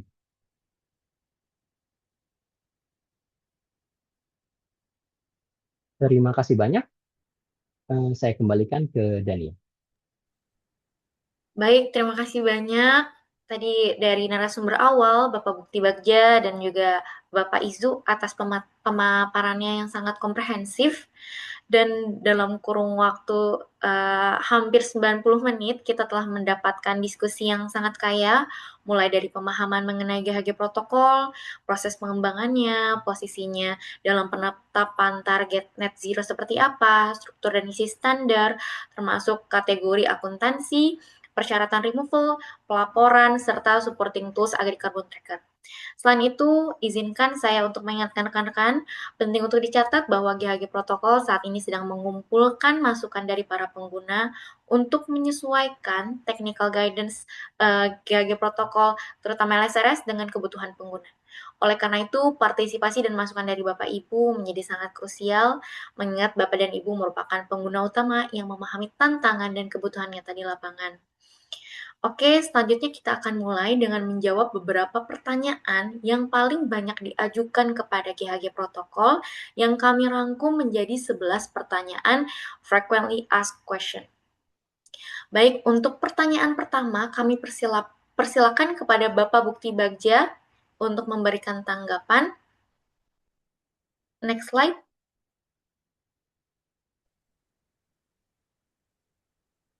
Ya, langsung next ya. Terima kasih Ibu Dania. Pertanyaan yang cukup sering dan sebetulnya tadi sudah disinggung di awal di dalam pengenalan bagaimana saya mengetahui apakah standar LSRS berlaku untuk perusahaan saya atau klien saya gitu ya. Pada dasarnya GHG protokol LSRS standar ini dapat diaplikasikan oleh setiap perusahaan yang memiliki aktivitas sektor lahan yang cukup signifikan di dalam operasionalnya atau perusahaan yang mengklaim atau memiliki kegiatan removal, baik berbasis kegiatan pendekatannya ke natural ataupun teknologi gitu ya. Ketika bicara mengenai signifikansi dari sektor lahan ataupun lahan, kontribusi lahan di dalam usahanya, dari GHG Protokol sejauh ini tidak menyediakan informasi ataupun threshold khusus gitu ya dalam mendefinisikan signifikansi ini. Ini cukup relatif terhadap total emisi dari Bapak dan Ibu sekalian gitu ya. Apakah 20, 30, 20%, kalau itu dianggap cukup signifikan, maka itu dimasukkan gitu ya. Tidak secara persentase saja, tapi barangkali secara impact gitu ya. Nah, pada program-program GRK ataupun target setting ataupun emission reduction gitu ya, seperti SBTi flag dan lain sebagainya, itu ada ketentuan-ketentuan yang barangkali lebih rigid ya untuk menggunakan persentase yang bisa diacu secara lebih baik. Gitu. Demikian, Bu Dania. Ke pertanyaan nomor 2 barangkali ya.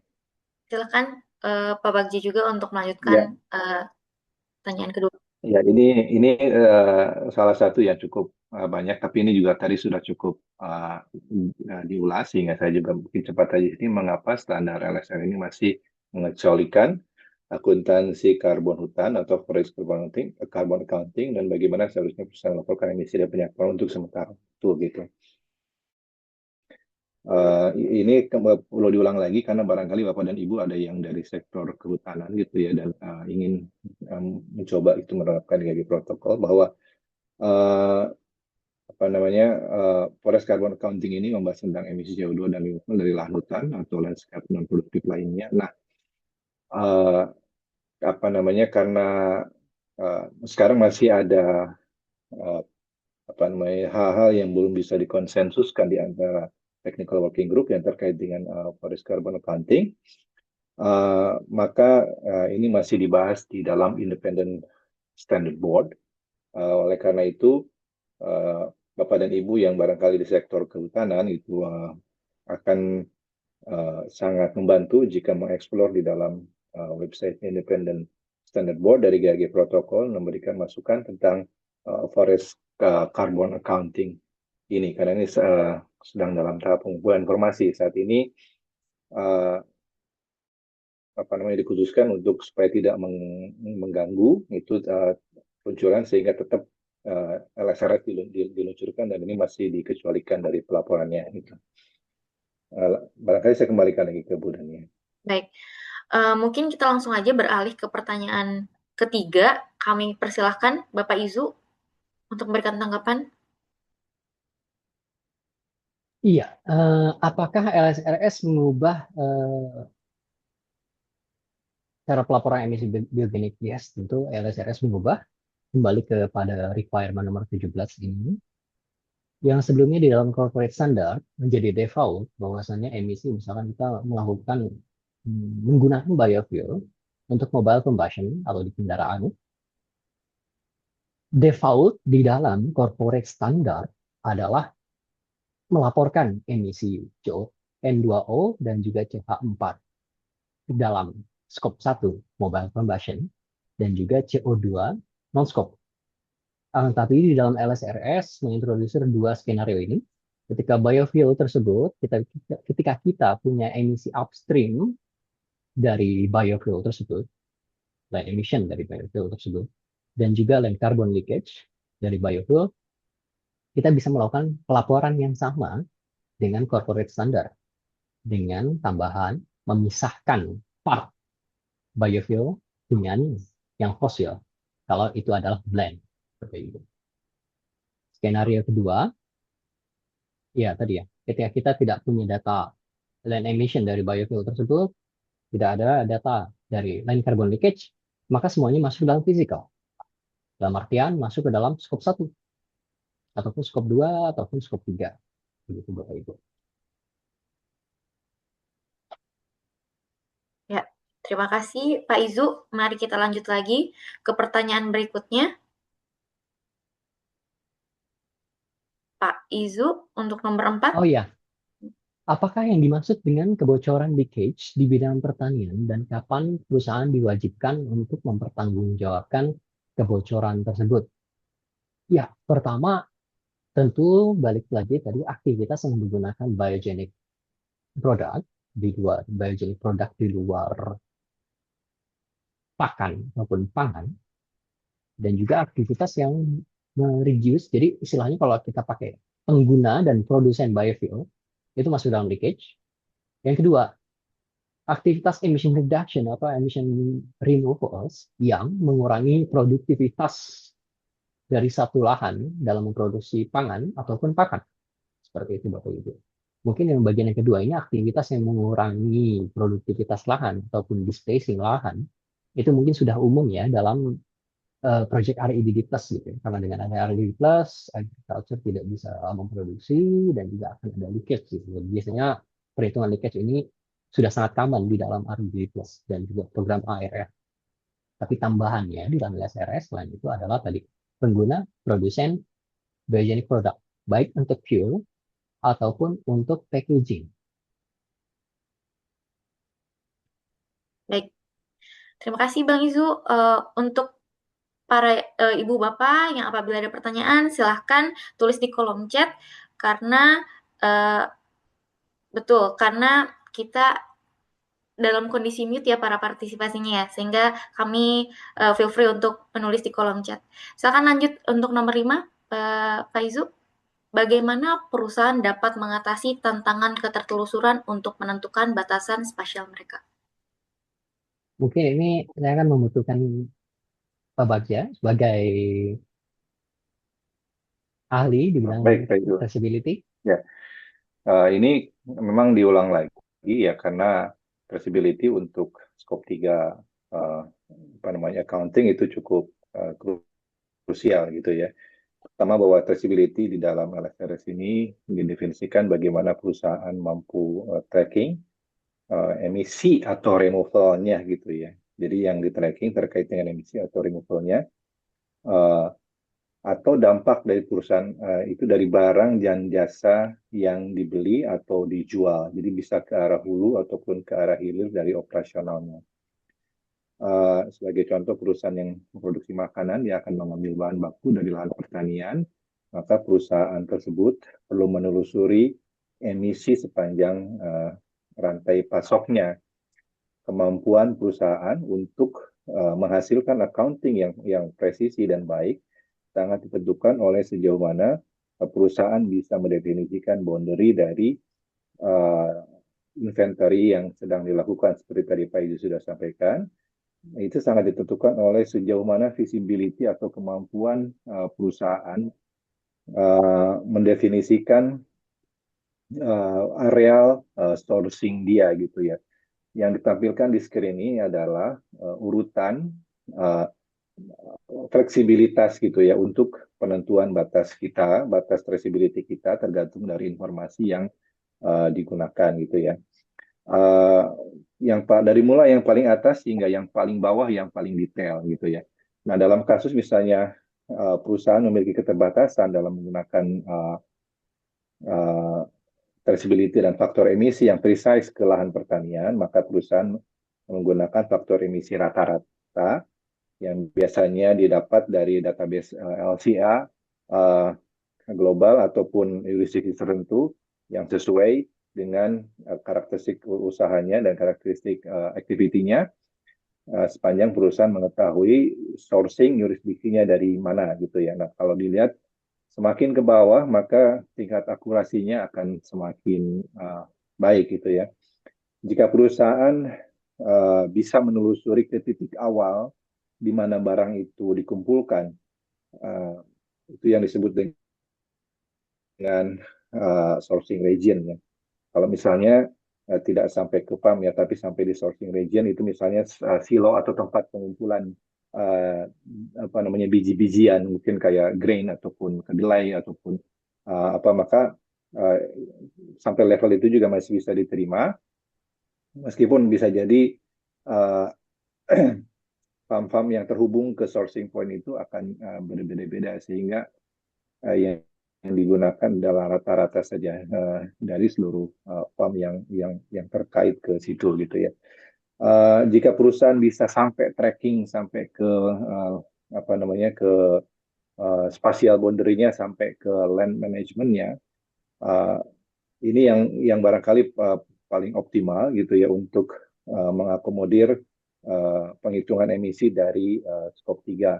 Nah, dalam hal ini LSRS apa namanya merekognisi gitu ya model-model traceability yang barangkali sudah dikenal di dalam frameworknya ISO ataupun ISIL yang terkait dengan supply chain custodiannya bisa supply chain custody bisa menggunakan IP segregasi mass balance dan kemudian menelusuri faktor emisi yang akan dilaporkan di dalam akunting kita gitu. Penjelasan yang lebih detail ataupun lebih clear, barangkali Bapak dan Ibu bisa membuka di chapter 5 dari LSR standar ini untuk mendapatkan gambaran yang lebih baik. Gitu. Terima kasih Ibu. Saya kembali. Terima kasih Pak Bagja atas jawabannya untuk nomor 5. Sekarang kita lanjut ke nomor 6, jenis-jenis removal CO2 apa saja yang memenuhi syarat berdasarkan standar LSR dan apakah perusahaan wajib melaporkannya, Bang Izu? Silakan. Terima kasih Dania. Jadi jenis-jenis removal apa saja? Jadi kalau di LSRS itu di sini masih memasukkan yang sudah tercakup dan juga terdefinisikan adalah removal CO2 dari kegiatan pertanian ataupun terasosiasi dengan kegiatan pertanian. Forest masih belum ya Bapak Ibu ya. Terus kemudian teknologi yang meng-capture dan meng-storage karbon CO2. Hanya dua itu aja sih Bapak Ibu.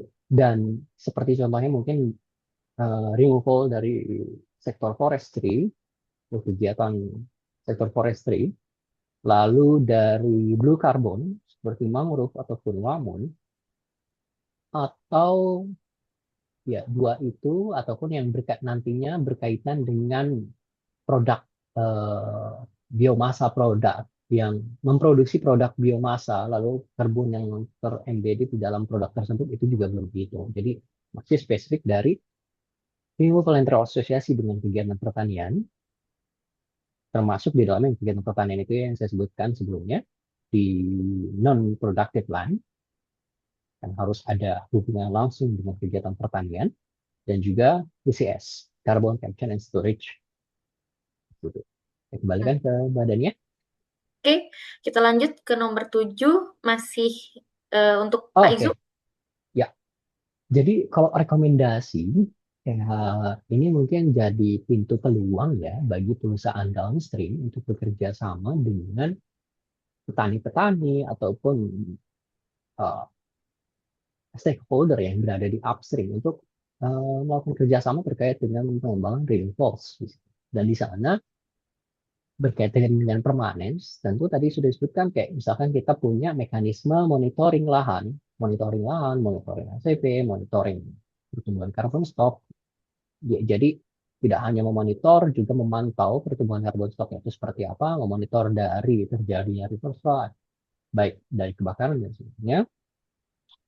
Yang kedua, tentu harus dilakukan secara lewat kolaborasi dengan orang-orang yang ataupun pemangku kepentingan yang ada di tempat tersebut. Dan yang terakhir yang biasa dilakukan di dalam PCS, voluntary carbon market, ialah membuat buffer. Jadi misalkan 110% itu disimpan sebagai buffer ketika terjadi reversal, jadi tidak perlu kembali dari nol, gitu. Misalkan kita punya buffer 10%, dalam 10 tahun kita kumpulkan sudah 100% gitu Bapak Ibu. Terus terjadi kebakaran misalkan seperempat lahannya hilang.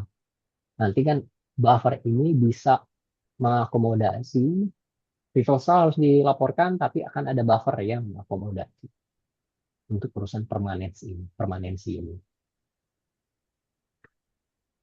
Demikian Mbak Sony. Oke, berikutnya pertanyaan nomor 8 masih kepada Bapak Izu. Oh, oke. Bagaimana Yes. standar LSR menyingkap kredit emisi gas rumah kaca? Apakah standar ini menyediakan kerangka kerja untuk mensertifikasi kredit emisi gas rumah kaca? Terima kasih Mbak dari pertanyaannya. Jadi LSRS ini adalah buku metodologi ya. Jadi buku metodologi dalam artian buku gimana sih kita menghitung, gimana sih kita melaporkan gitu ya. Menghitungnya ini adalah menghitung inventarisasi emisi gas rumah kaca.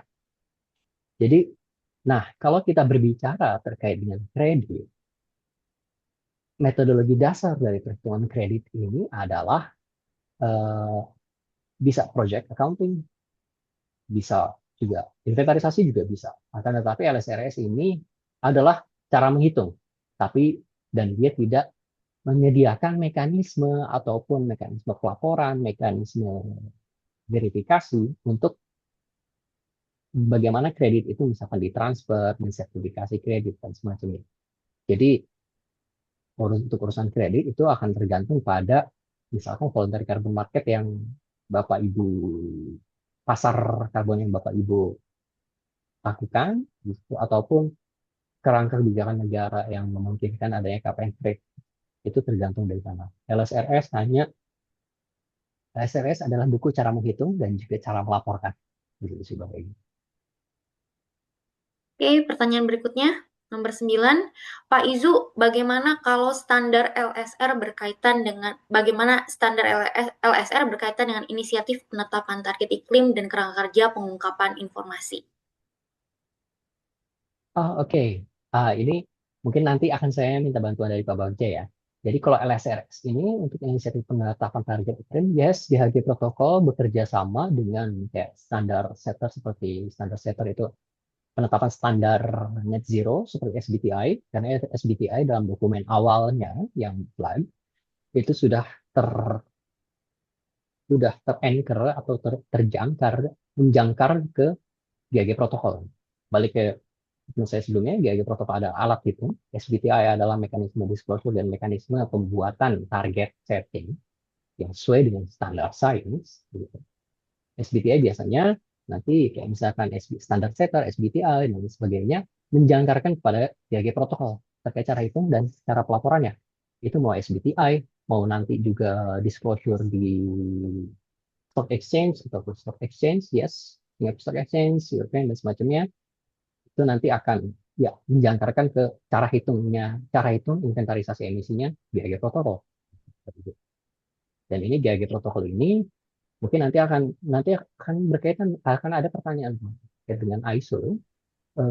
Bagaimana GAG protokol ini bekerja sama sudah berkomunikasi dengan ISO untuk menyediakan framework yang terstandarisasi.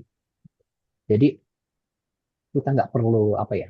Jadi upaya-upaya atau kegiatan-kegiatan kayak misalkan kita mengikuti buku ini untuk melaporkan emisi A, buku yang lain beda, bayar kita minta buku B.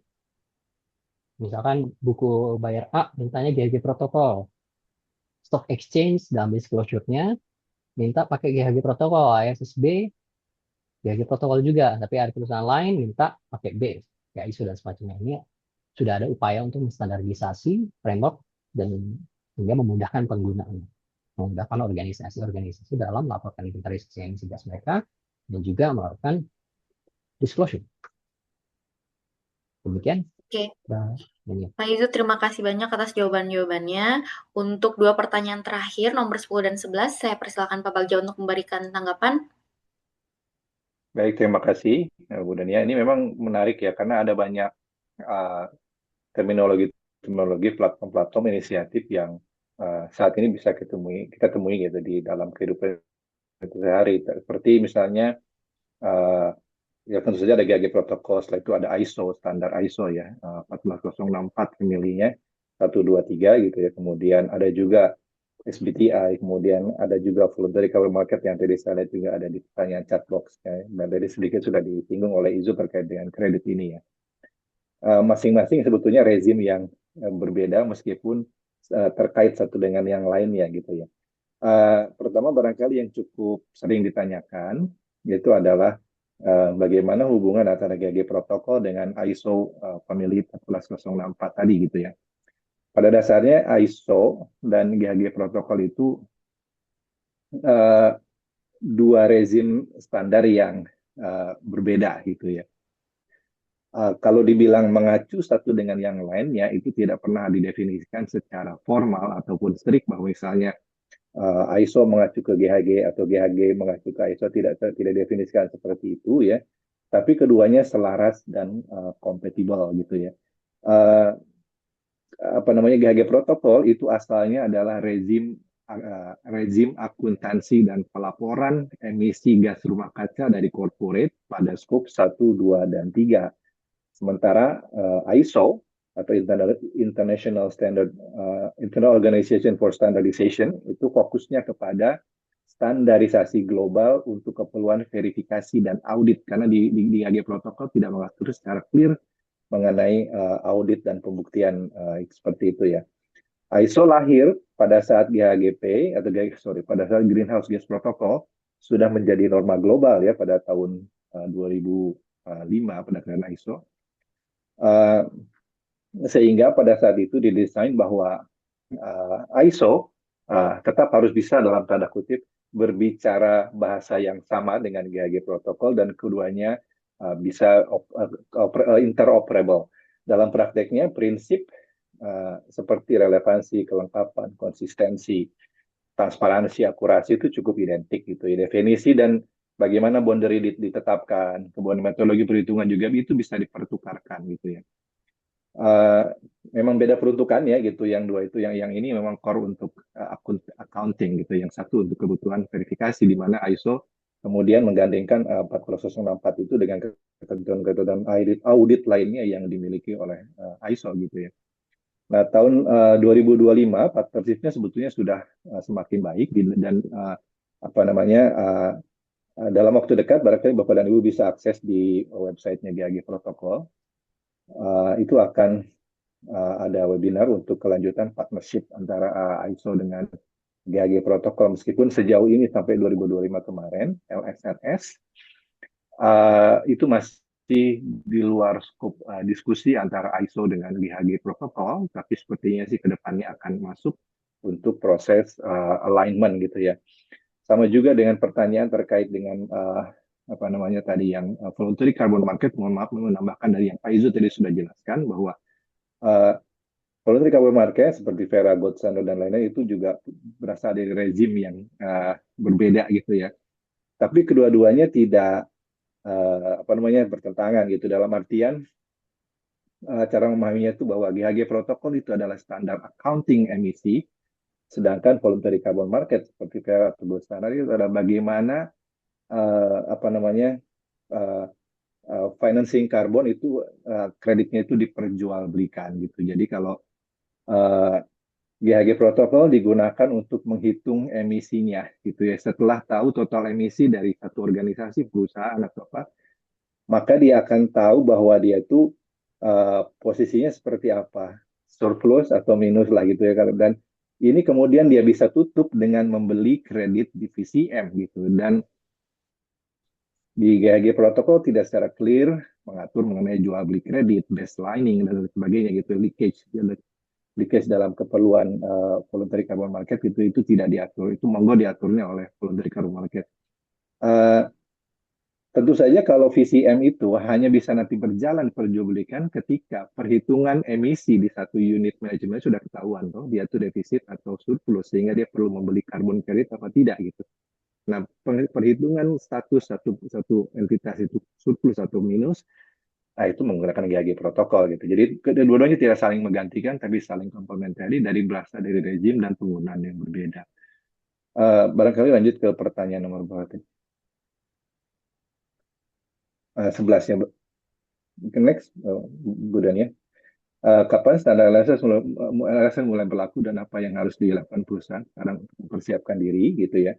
Sebagaimana disebutkan di dalam dokumen standar bahwa LSRS effectively akan berlaku 1 Januari 2027. Nah, dalam pelaksanaannya di kurun 2026 ini apa namanya tentu perusahaan sudah harus menyiapkan gitu ya, karena ketika efektif tentu itu akan melibatkan data-data perusahaan pada periode operasional 2026 ini gitu ya. Perhitungan 2026 ini sudah dimasukkan. Sehingga dari GHG Protokol menyadari bahwa ada keperluan dari perusahaan untuk mengadaptasi LSRS ini di dalam inventorinya, sehingga mungkin persiapan data dengan provider datanya, metodologi, kemudian teknologi yang digunakan, dan lain sebagainya. Oleh karena itu, agak sedikit ngebut digesa untuk keluarnya guidance di Q2. Itu alasannya kenapa guidance itu di-push supaya keluar di Q2 2026 ini, agar perusahaan punya waktu uh, mengadaptasi, sehingga nanti ketika efektif date berlaku 2027, skop laporan 2026 sudah bisa dihasilkan gitu. Dan kami mendorong perusahaan uh, untuk mengeksplor lebih jauh gitu ya standar ini, dan melihat keperluannya. Dan kami mendapat informasi dari GHG Protokol bahwa uh, di tahun 2026 ini berdasarkan survei pengguna. Jadi kalau survei pengguna diisi oleh Bapak dan Ibu dan banyak yang tertarik itu untuk kebutuhan training dan sebagainya, maka setelah penerbitan guidance di Q2 itu dari GHG Protokol juga akan terus mengeksplor kemungkinan untuk training-training sesuai dengan kebutuhan yang ada gitu. Barangkali kami di Southeast Asia bisa membantu untuk organizing training lebih lanjut supaya ini bisa berjalan dengan baik. Karena kami rasa memang tidak mudah ya gitu bagi perusahaan-perusahaan tertentu, apalagi yang SME, untuk melakukannya. Demikian Ibu Dania. Terima kasih kami sampaikan kepada kedua narasumber kita, Pak Bukti dan Pak Izu, atas paparan dan tanggapan terhadap pertanyaan-pertanyaan dalam Frequently Asked Question. Kemudian selama sesi paparan tadi kami melihat sudah ada sejumlah pertanyaan yang masuk dari Bapak dan Ibu. Jadi ada beberapa pertanyaan yang bahkan sudah masuk ke dalam list Frequently Asked Question, dan saya persilakan Pak Bagja dan Pak Izu untuk menanggapi pertanyaan-pertanyaan yang lain untuk kita diskusikan bersama. Silahkan. Mau dari Pak Bagja dulu? Ya, ini agak sulit juga memilihnya karena cukup banyak, dan mungkin nanti kita akan kompilasi untuk jadi satu pertanyaan yang mungkin satu nada atau bagaimana kita bisa jawab gitu ya. Dan di dalam komunikasi pasca webinar ini akan kita kirim hasil kompilasi itu. Tapi pada dasarnya ini kami melihat ada antusiasme dari Bapak dan Ibu untuk mengetahui lebih jauh mengenai LSRS dan applicability-nya di sini gitu ya. Dari sini tadi juga ada pertanyaan-pertanyaan yang menarik mengenai apakah GHG Protokol sudah ada mutual agreement dengan pemerintah Republik Indonesia. Dalam hal ini jawabannya mungkin belum ya, belum ada mutual agreement khusus. Saya tidak tahu seperti apa ke depannya, apakah GHG Protokol akan masuk ke mutual agreement dengan pemerintah Indonesia. Tapi pada dasarnya karena ini adalah metodologi dasar gitu untuk accounting dan pelaporan, sejauh ini sejauh yang saya ketahui belum ada agreement khusus dengan negara ataupun kebijakan. Tapi ini dipersilakan untuk menjadi referensi bagi pengambilan kebijakan ataupun penentuan policy di sebuah negara gitu ya.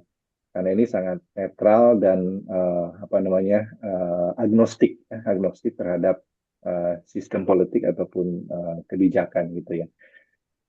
Itu nanti barangkali pertanyaan-pertanyaan lainnya harus dicermati supaya bisa dijawab dengan baik, Bu Dania. Nanti kita akan kembali lagi. Saya persilakan barangkali Pak Izu ada yang mau dijawab.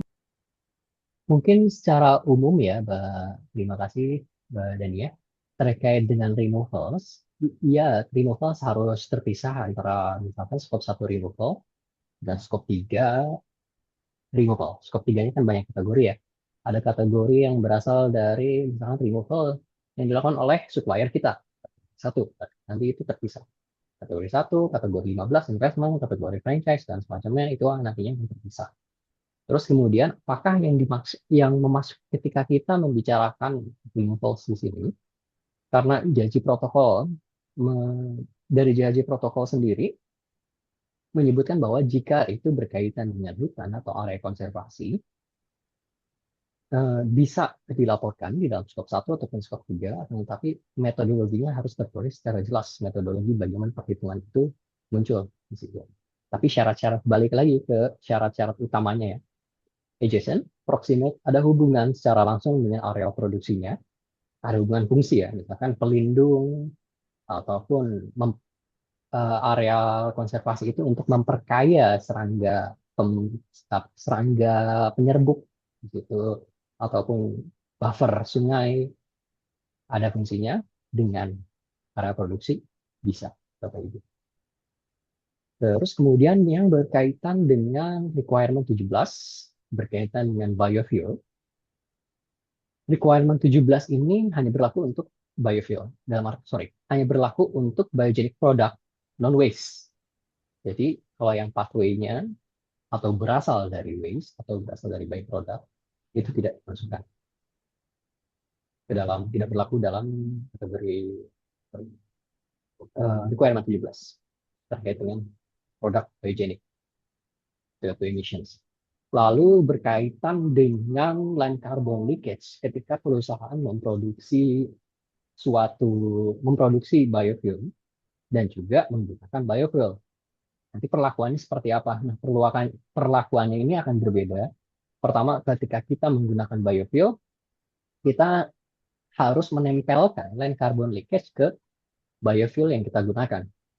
Ketika kita memproduksi biofuel itu sendiri, kita bisa men-trace Bapak Ibu dari data-data supply kita supaya kita yang merupakan produsen biofuel mempunyai angka land carbon leakage yang spesifik dari perusahaan kita. Jadi ketika misalkan buyer sudah Pertamina ataupun buyer pembeli-pembeli biofuel lain, tidak perlu menggunakan angka land carbon leakage rata-rata Indonesia, tapi menggunakan land carbon leakage dari perusahaan itu sendiri.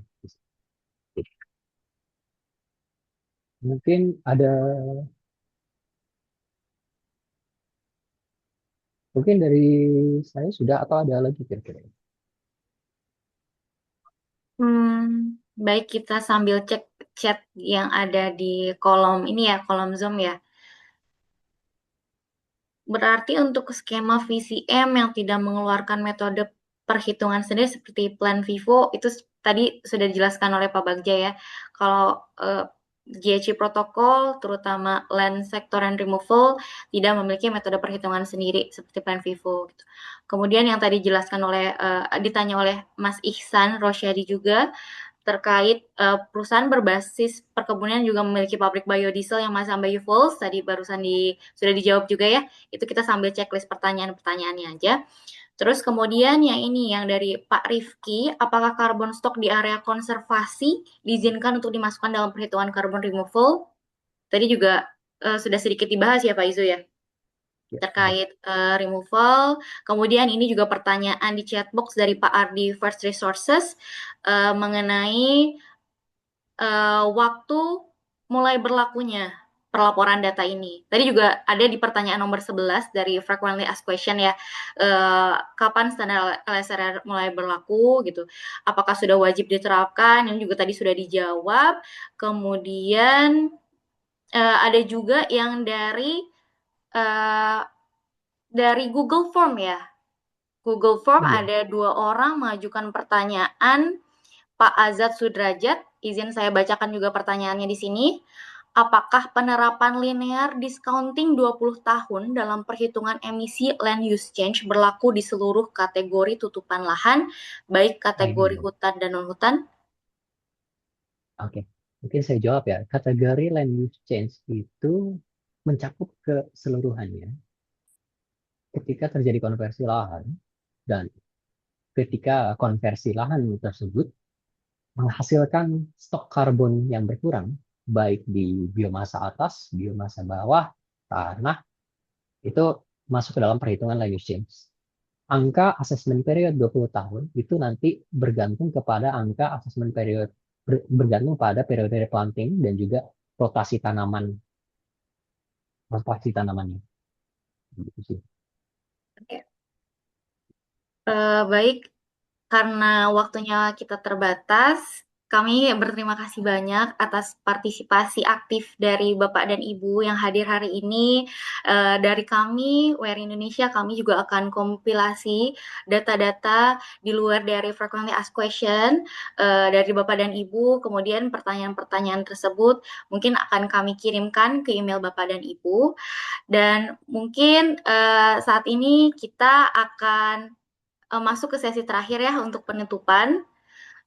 Jadi sebelumnya kami berterima kasih sebesar-besarnya kepada narasumber atas waktu dan paparannya, dan juga kepada seluruh peserta yang telah hadir dan bertanya dengan aktif dalam diskusi hari ini. Kami juga berharap webinar ini dapat memberikan pemahaman yang lebih mendalam serta mendukung Bapak dan Ibu dalam pengelolaan emisi dan implementasi standar yang relevan di sektor berbasis lahan. Apabila terdapat pertanyaan lebih lanjut atau hal yang ingin didiskusikan lebih lanjut, kami juga persilahkan untuk menghubungi kami. Akhir kata, kami mohon maaf apabila terdapat kekurangan selama penyelenggaraan webinar ini. Terima kasih atas perhatian dan partisipasi dari Bapak Ibu. Selamat melanjutkan aktivitas dan sampai jumpa pada kesempatan berikutnya. Terima kasih. Terima kasih banyak. Terima Assalamualaikum. kasih Selamat banyak. Terima malam kasih siang. Pak Bukti Bagja. Isu.